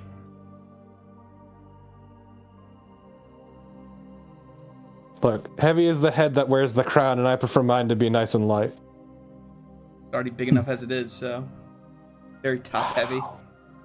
Wow. Look, I'm a perfect dick punching height. I will have you know. The one time you bring that up. I can't even fly away. The fucking wind will just blow me right back down know. to perfect dick punching height. It's fine, because if you fly, I can still shoot you.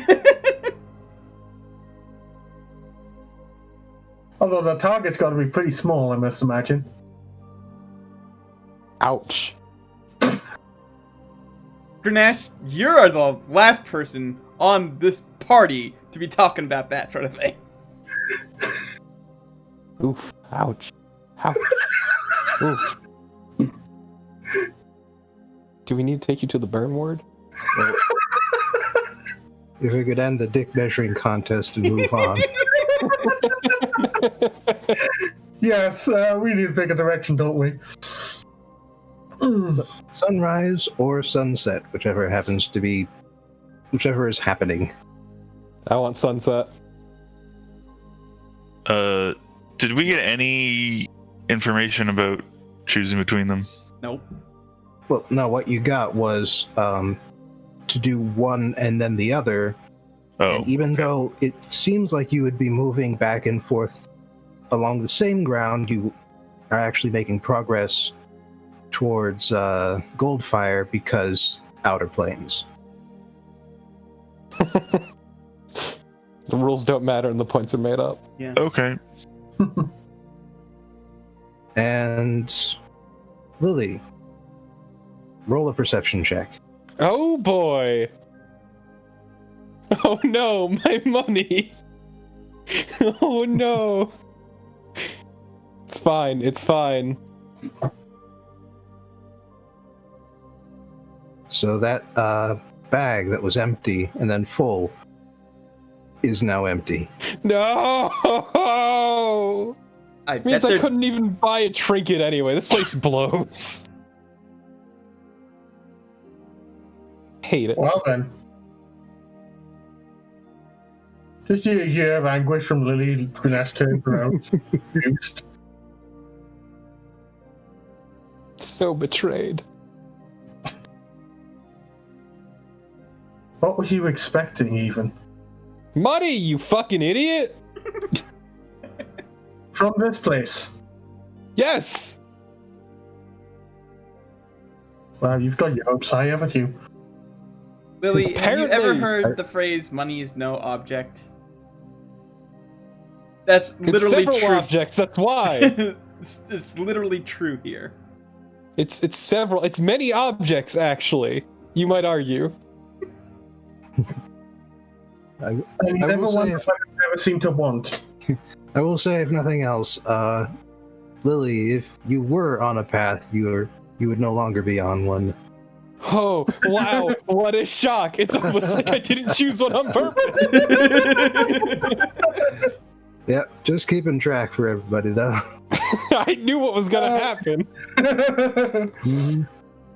Okay, well, with no real guidance in mind, Grenache has a few coins. Might as well flip one of them. Well, again, it's not about choosing either sunrise or sunset.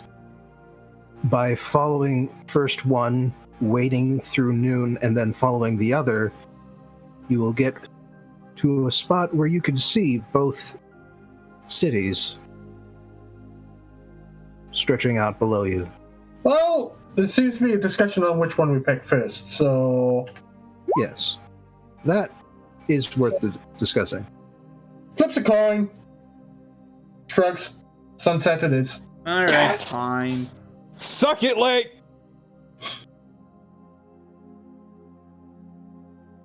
Well, Aurelia get can my- also make a decision, because you already went to the place she wanted to go. Oh. Yeah, I really doesn't really care about this. That's why Grenache flipped a coin. All right. Yeah, I'll go with that. Sunset it is. All right, so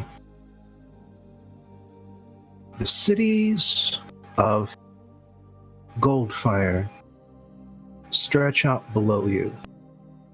Once again, within a relatively flat valley, along sort of a plateau that descends even further downwards from where the cities rest. And they appear to be basically twin cities. One just a relatively short distance away from the other, and surrounding them both many and various other places where the locals farm for the people within the cities. And asking around, you find out that Pashrita is the name of the city of Mitra, the goddess of sunset. And the city further away is Marashad, the city of Surya, and the city of sunrise. And while you are here, you notice that the sun doesn't set anymore. Not completely. It's more like as you enter the valley, the sun just sort of descends and hovers, moving back and forth just a bit to make the shadows move and indicate the time of day, but always at an angle that provides the glorious colors and lighting of a sunset. Every hour is golden hour.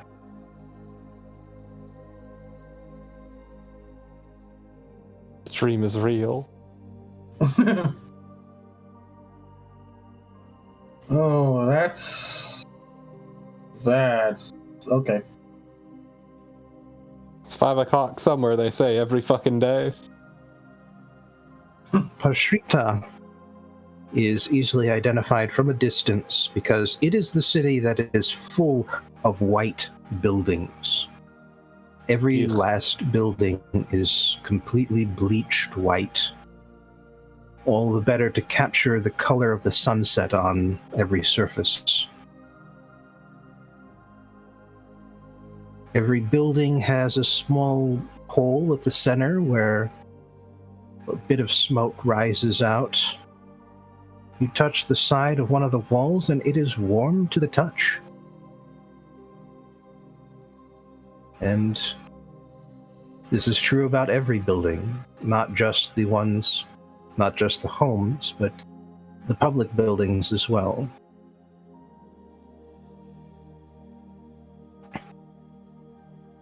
At the center of the city is a massive temple built to Mitra herself. And atop the building is the statue of a golden bull, its horns raised up towards the sky.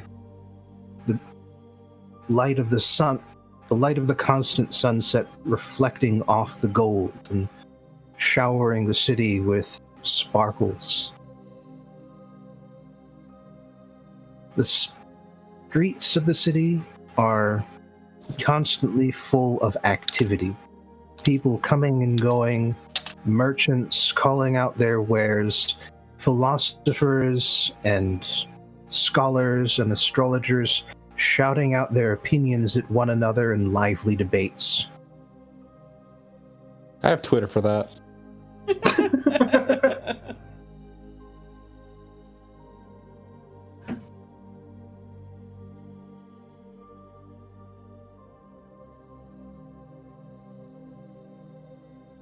One of the other major landmarks within the city is a gate, which you are told leads to Bitopia.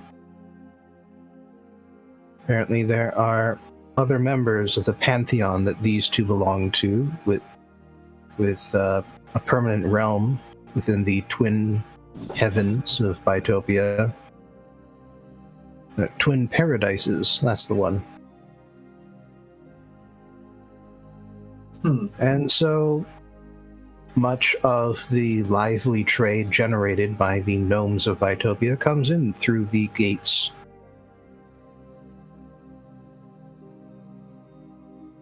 Weird.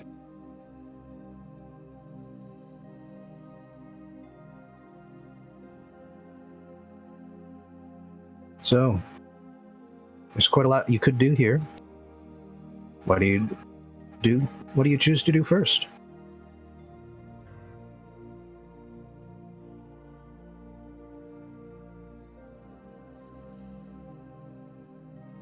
I mean, shopping, obviously. Isn't that what you normally do? Are you sure that you're gonna be able to shop? Are you sure that it won't just fucking disappear the minute you leave the city? I don't know, you sure it won't punch you in the gut? Yeah, this isn't an imperial palace. I'm sure that the ways they're trading are legitimate. So people coming and going, like. Yeah, also you aren't stealing from a mirror, which may have had something to do with why they disappeared.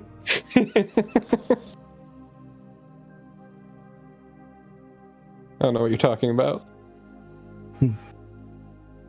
Anyway, so yes, there is a lively bit of commerce here, and you don't have to ask too many questions before the locals mention that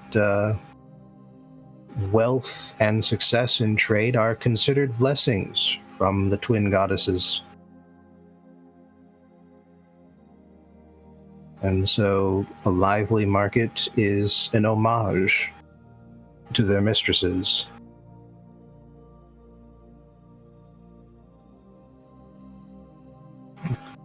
They also joke about how some people take good markets, some people take making a profit a little bit too far, but they don't end up here.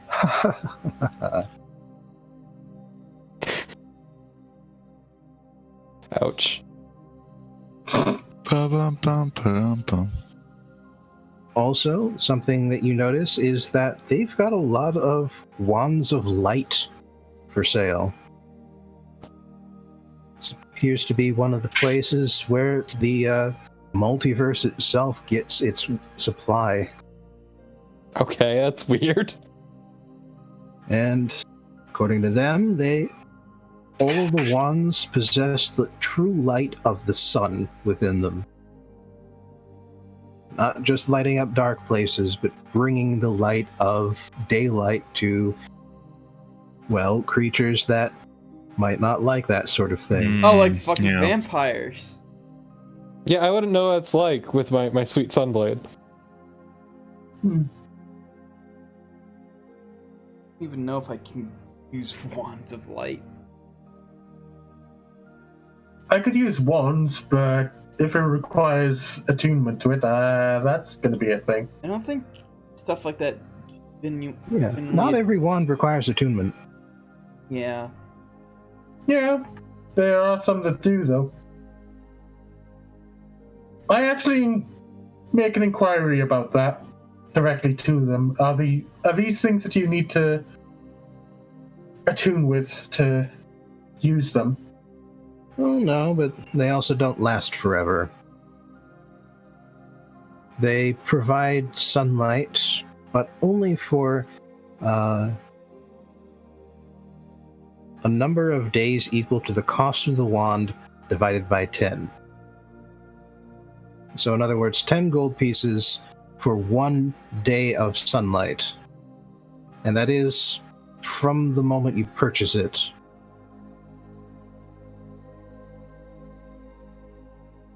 From the moment of purchase? Yeah, it's not just like a total of 24 hours that you can stretch as long as you want. It's that the Wand of Light only works for 1 day per 10 gold pieces. Okay. Grash kind of looks around. I say planned obsolescence. How is this lawful good? The fact that they tell you. Yeah, I suppose that's fair. Grash just kind of looks around and... because he doesn't see a reason he would use these, he just shrugs and... maybe not this time. Mm-hmm. The other thing that Goldfire, both cities, is known for is the textile industry. Ooh. Because they offer silk, cloth of gold, cotton, flax, and you can get any color you want, so long as it's a color of the sunrise or sunset. A fucking course. I mean, I'm pretty sure that you can see just about any color in the sunrise or sunset if you look hard enough. But they do seem to favor red, orange, brown, purple, and yellow, and pink. What about purple? I could use some purple shit. Yeah. Yeah, I didn't think it'd be any green in there. Yep, no green, no blue. And the purple is a fairly warm purple rather than the usual cool. I'm okay with that. It's a nice purple. Yeah. Those people are a bunch of fucking hacks. I mean, sure, I could use some purple silk clothes or something. Really? Purple and not gold? Or red? Well, gold is good too. I don't know. They do have some expert tailors here who can pick out a few different cloths, build a very nice outfit for you. Yeah, it's just tough with Aurelia because she has to be able to match her different outfits to her hair when it changes. Takes seasonal outfits to a whole new level. Send something home to mom. Well, at the very least, white goes with everything. That's true. Sure, she'd appreciate it.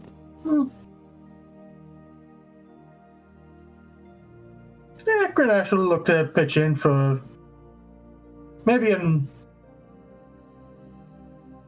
a deep orange kind of silky robe of some sort.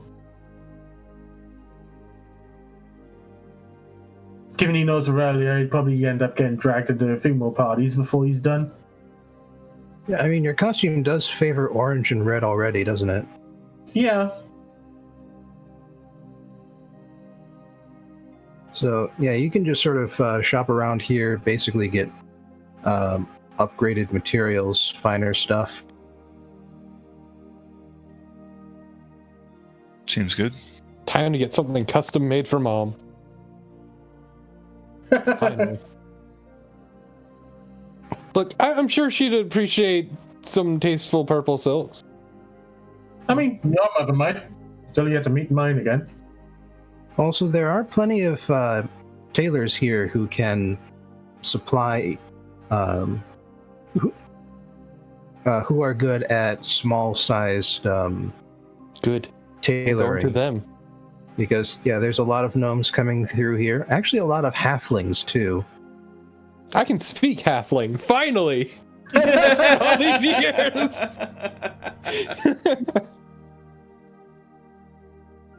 Fuck elven halfling, here I come. No. Well, a lot of them seem to be rather surprised at seeing a goblin speaking halfling.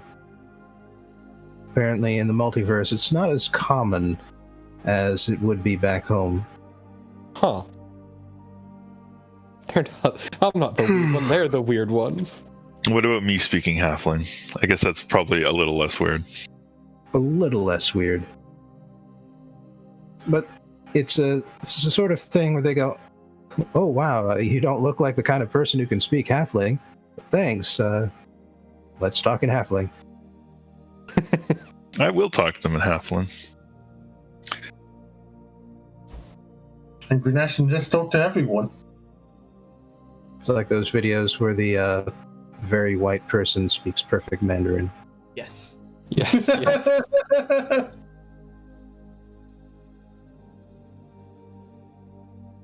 All right, but I can also speak Yuan Ti if there are any of those around here. not here. No. It's, yeah, Wrong direction. The multiverse version of Yuan Ti don't usually get up around here. That's probably just because people discriminate against snakes.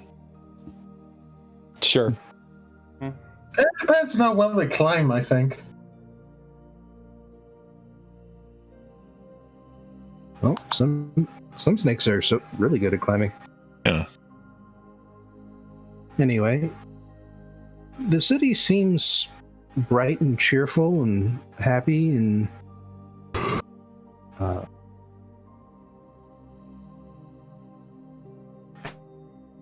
so if you want to find out if there's something you can do to help people around here, you're going to have to do a little digging.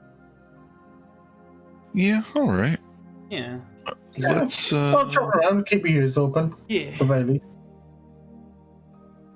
Maybe I can talk to Mitra about my sunblade.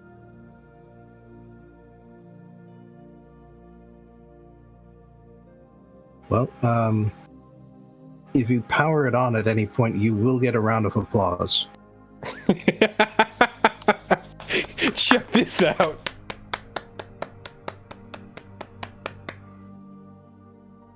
All right, but yes, please explain what you're looking for, what kind of skill roll you'd like to make. I kind of just I'd want like to to wander around and see if anything is just pops out. So would that be perception or would that be or investigate? Are there any parties happening?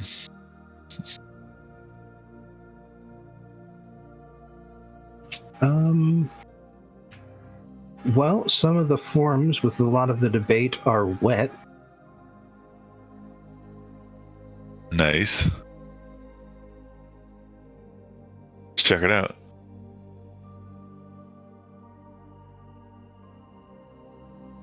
All right.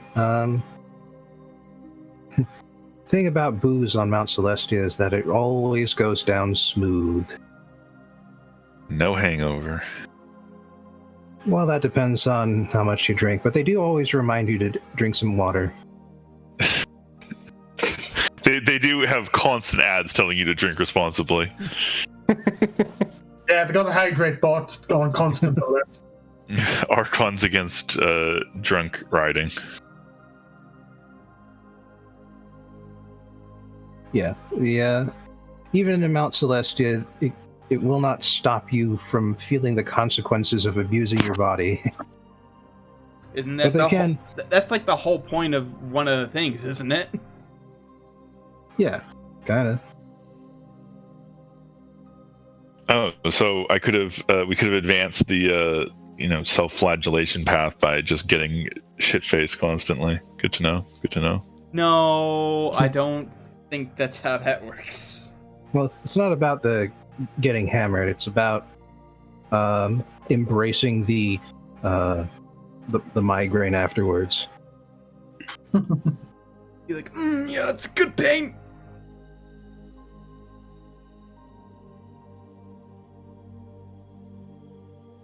But yes, so you go to one of the debates, and so let's have that be insight.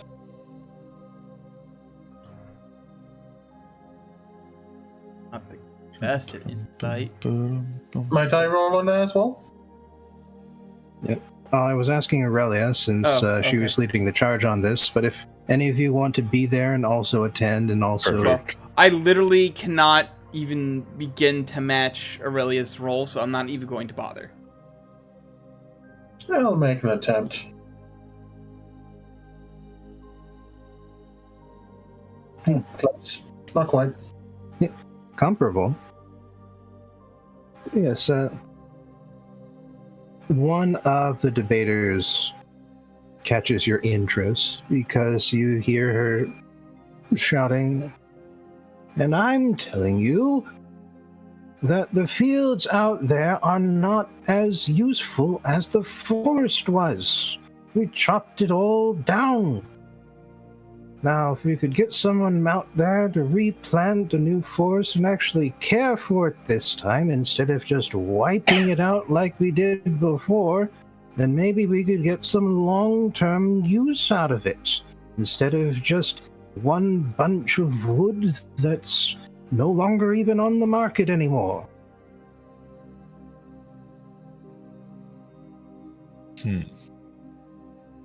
Does the person she's speaking to have a response? Yeah, but it's some free market bullshit. How did this person get here? That's my question. Everybody knows you can't let markets be free. The only way to run an economy is mercantilism. For him, this is hell, because nobody listens to the free market. All right, well, that's interesting. I'll keep watching.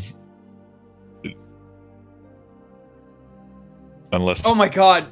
they're done. Could fucking, plant a goddamn forest, and then I could use Awaken in my staff to awaken one of the trees and have them take care of the forest. You could God, now you're awaken a few of them. Yeah, I could awaken a few of them. It's not just limited to... I have to wait, I have to wait a while, because it takes 5 out of my, 8 charges? How many charges does it has?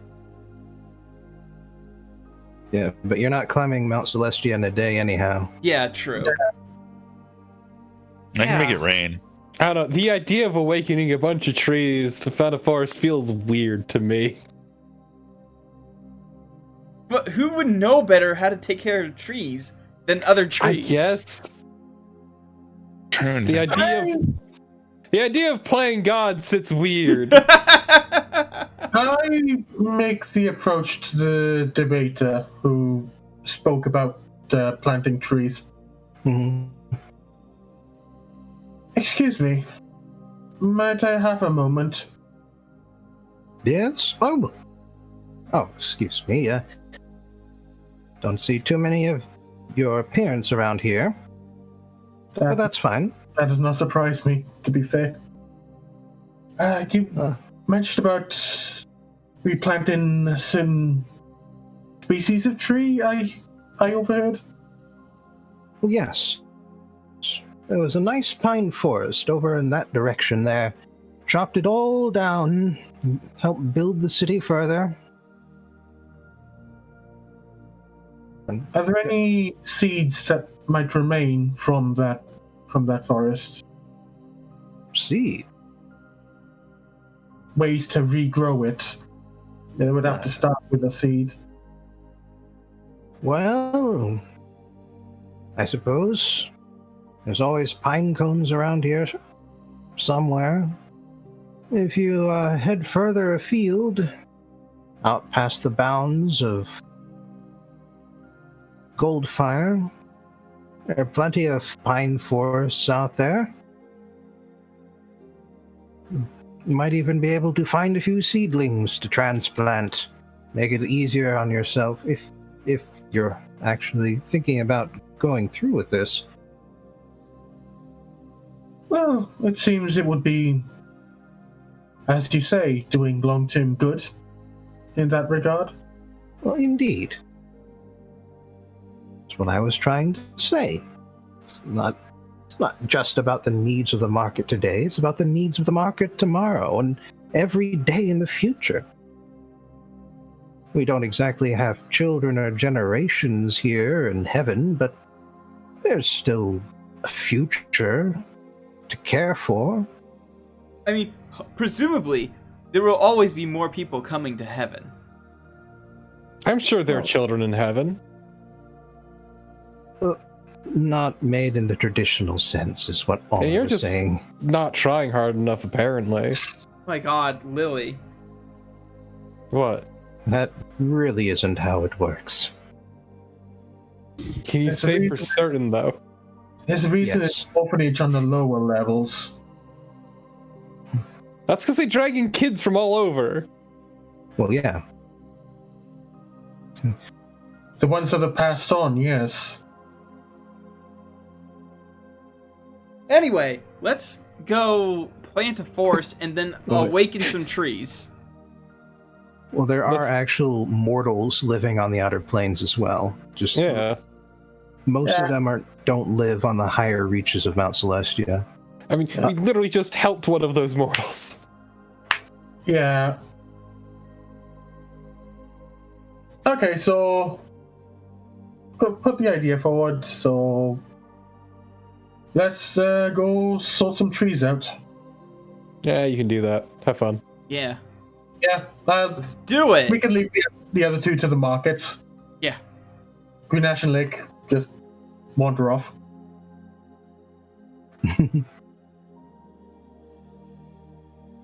Well, there's that whole other city you guys might want to visit while Grenache and Lake are going to be busy for a few weeks. I guess. I like Sunset City, but I guess I can see sunrise. The thing is, sunset means that the night's about to begin, whereas sunrise means that it's ending, and it's sad. Well, the other city, Marashad, is at the very least much more colorful in terms of the buildings, while the Sunset City is nothing but bleached white houses. Marashad has painted walls in a variety of colors, between yellow and pink and gray. And they do some excellent work with just sort of shading one color into the next one, so that there's this constant sort of appearance of flame and moving light just as you're staring at the side of a building. On the other hand, the inhabitants of Marashad are much more subdued. Quiet, still friendly, but more likely to keep to themselves, more likely to nod in greeting instead of calling out to a friend. No public debates around here, just quiet reverence and people enjoying time to themselves.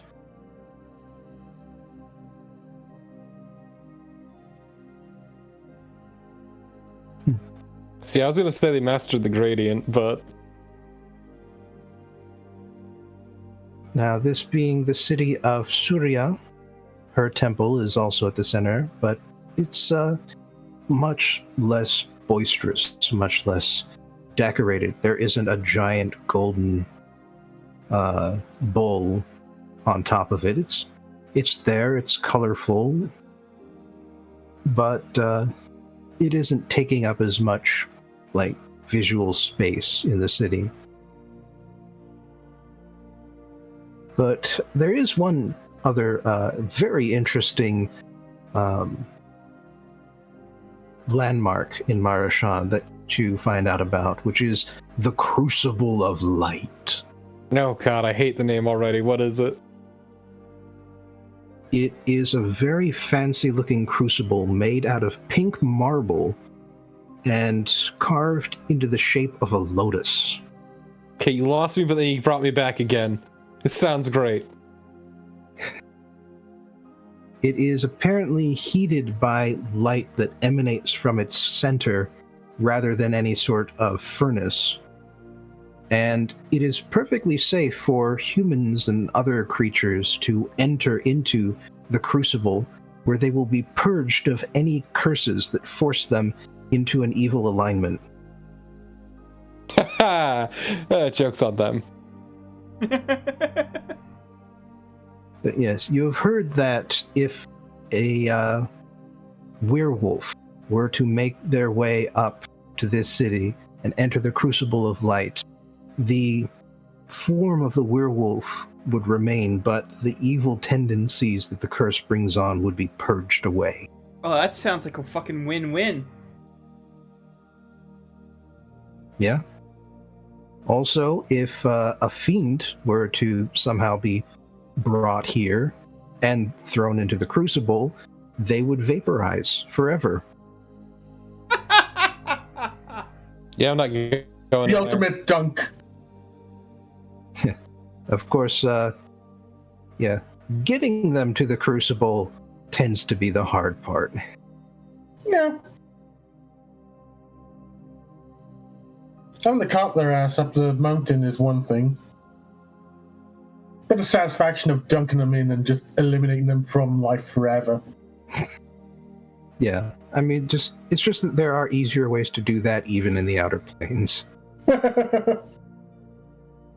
It's the principle of the matter at this point. It's just a matter of killing them on their home plane, right?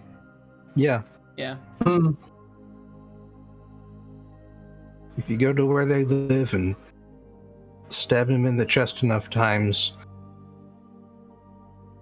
well, either they die or I guess you could bring them up to the Crucible and add a few extra steps I mean, for some reason. to be fair, it's true. I will also die if stabbed in my own home. Yeah. Yeah, This is true. being that they don't die if you stab them anywhere else.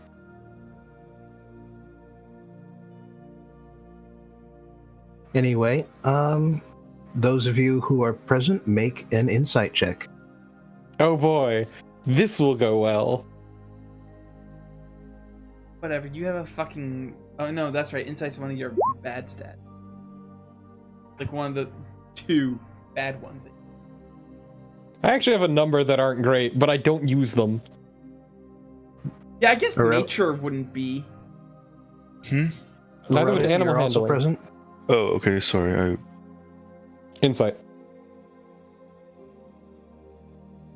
I didn't really sleep much last night, so I'm kind of tired. Hot damn!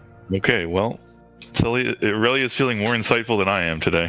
I'll tell you that much. Well, the thing is that Aurelia knows a good audience when she sees one. And that while the people of this city are quiet and subdued, they also would love to hear a good story. No! Well, No! I mean, if I can bring joy to them by telling a story, then I will. But at the same time, you also get the impression that these people have heard a lot of good stories over the however long they exist. You'll need to bring your A game. Oh, I will. You'll need to finish up your epic. You mean finish the second part? Yeah. Shit, well, I mean, I guess I could do an impromptu, rough version. Sort of try things out. These people probably aren't gonna, give spoilers or anything. We heard this Also, one I mean- already! Well, okay. But I mean, also, I can't actually finish it because It's not actually finished yet. Yeah, but they definitely seem like they would want to hear the planar part of your story more so than the prime part. All right. So should I just skip that, or maybe I'll just give them a brief summary to get them up to speed? Tell them about the time your friend made a deal with the devil. That's a good idea. Well, just we'll get up to the part where you started climbing the foothills of Mount Celestia. That should be. Yeah, you didn't really make a deal with the devil. There was no consideration in that, so it wasn't really like you were just given something. You were given a gift. Better or worse than being blessed by the devil? Well, all you got somewhat blessed by the devil. That's how you got an extra level. Yeah. That robot. Is that how I got wish? Or wait, was that? Yeah, that was that level. Yeah.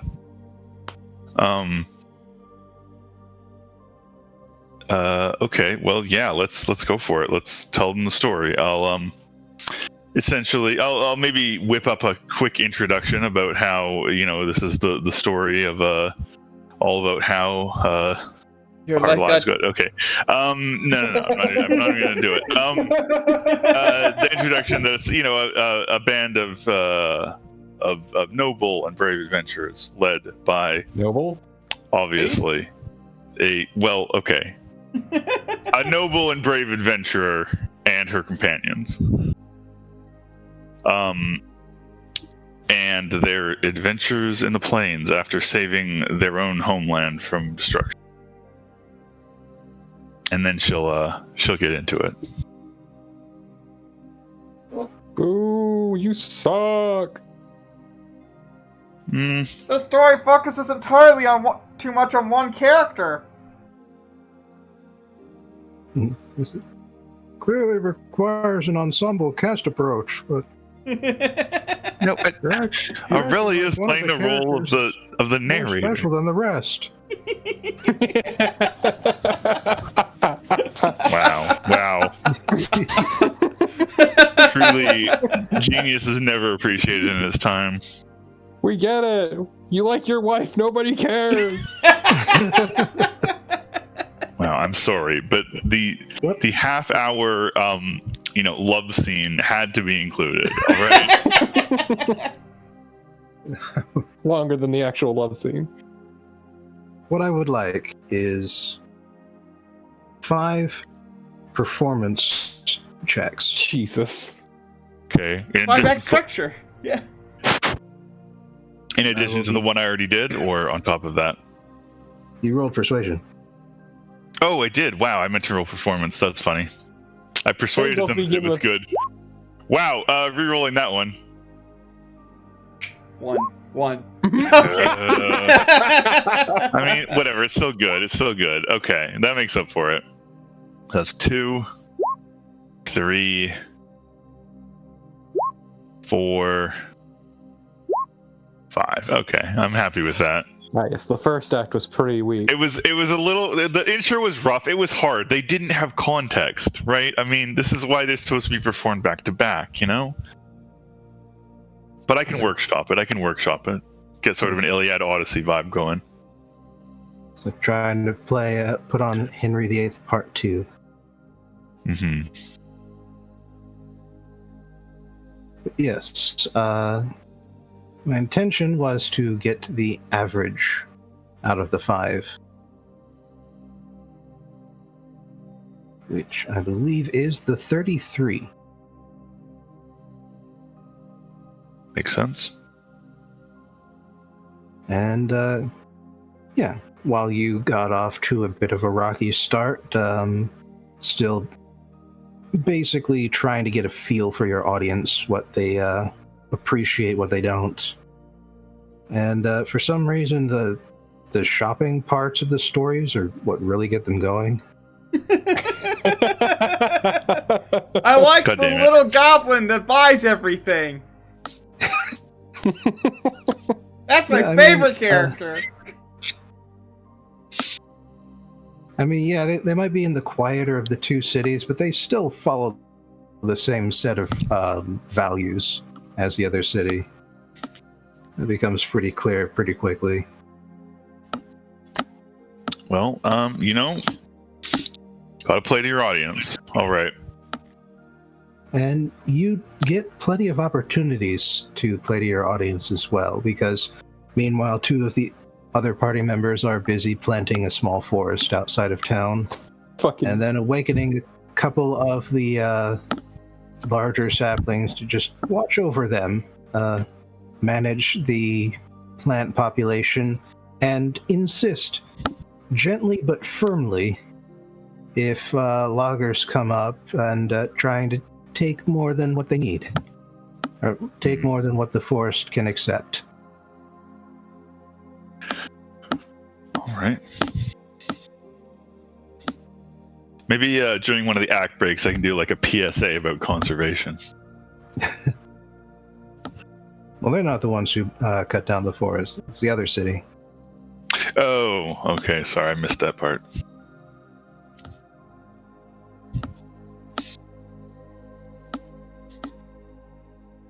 But in the end, both of these things are accomplished. And like before, there's no immediate indication that you've just qualified to ascend the mountain or not. There is no quest completed ding at any point. Aww.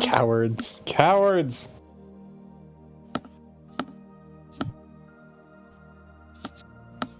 Well, I have faith in us. Our journals don't update Mostly and me, tell us but- that the next waypoint is at the base of the mountain. I mean, Aurelia does canonically have a journal. I like to think that she actually writes, quest names in it. Aurelia and the Adventure of Blank. Exactly. Lily just has a solid memory, but is very bad with names. Well, she thinks hers is the only important one to remember, so... Some people are just bad with names. It's not about selfishness. Some people are just bad with names. How dare you? Actually, most people are bad at names. Yeah. Remembering names isn't a quality, it is a skill. So instead, I just give them bad nicknames. It's easier to remember. Mm-hmm. Anyway, do you choose to attempt the climb? Yes. Might as well. It's not like we get punished. I got nothing better to do at this point. No, you just end up on top of a mountain, Yeah. having wasted your time and legs. That's it. Well, you know what? I've been told that patience is important on the Eightfold Path, so I don't worry about wasting my time. All right.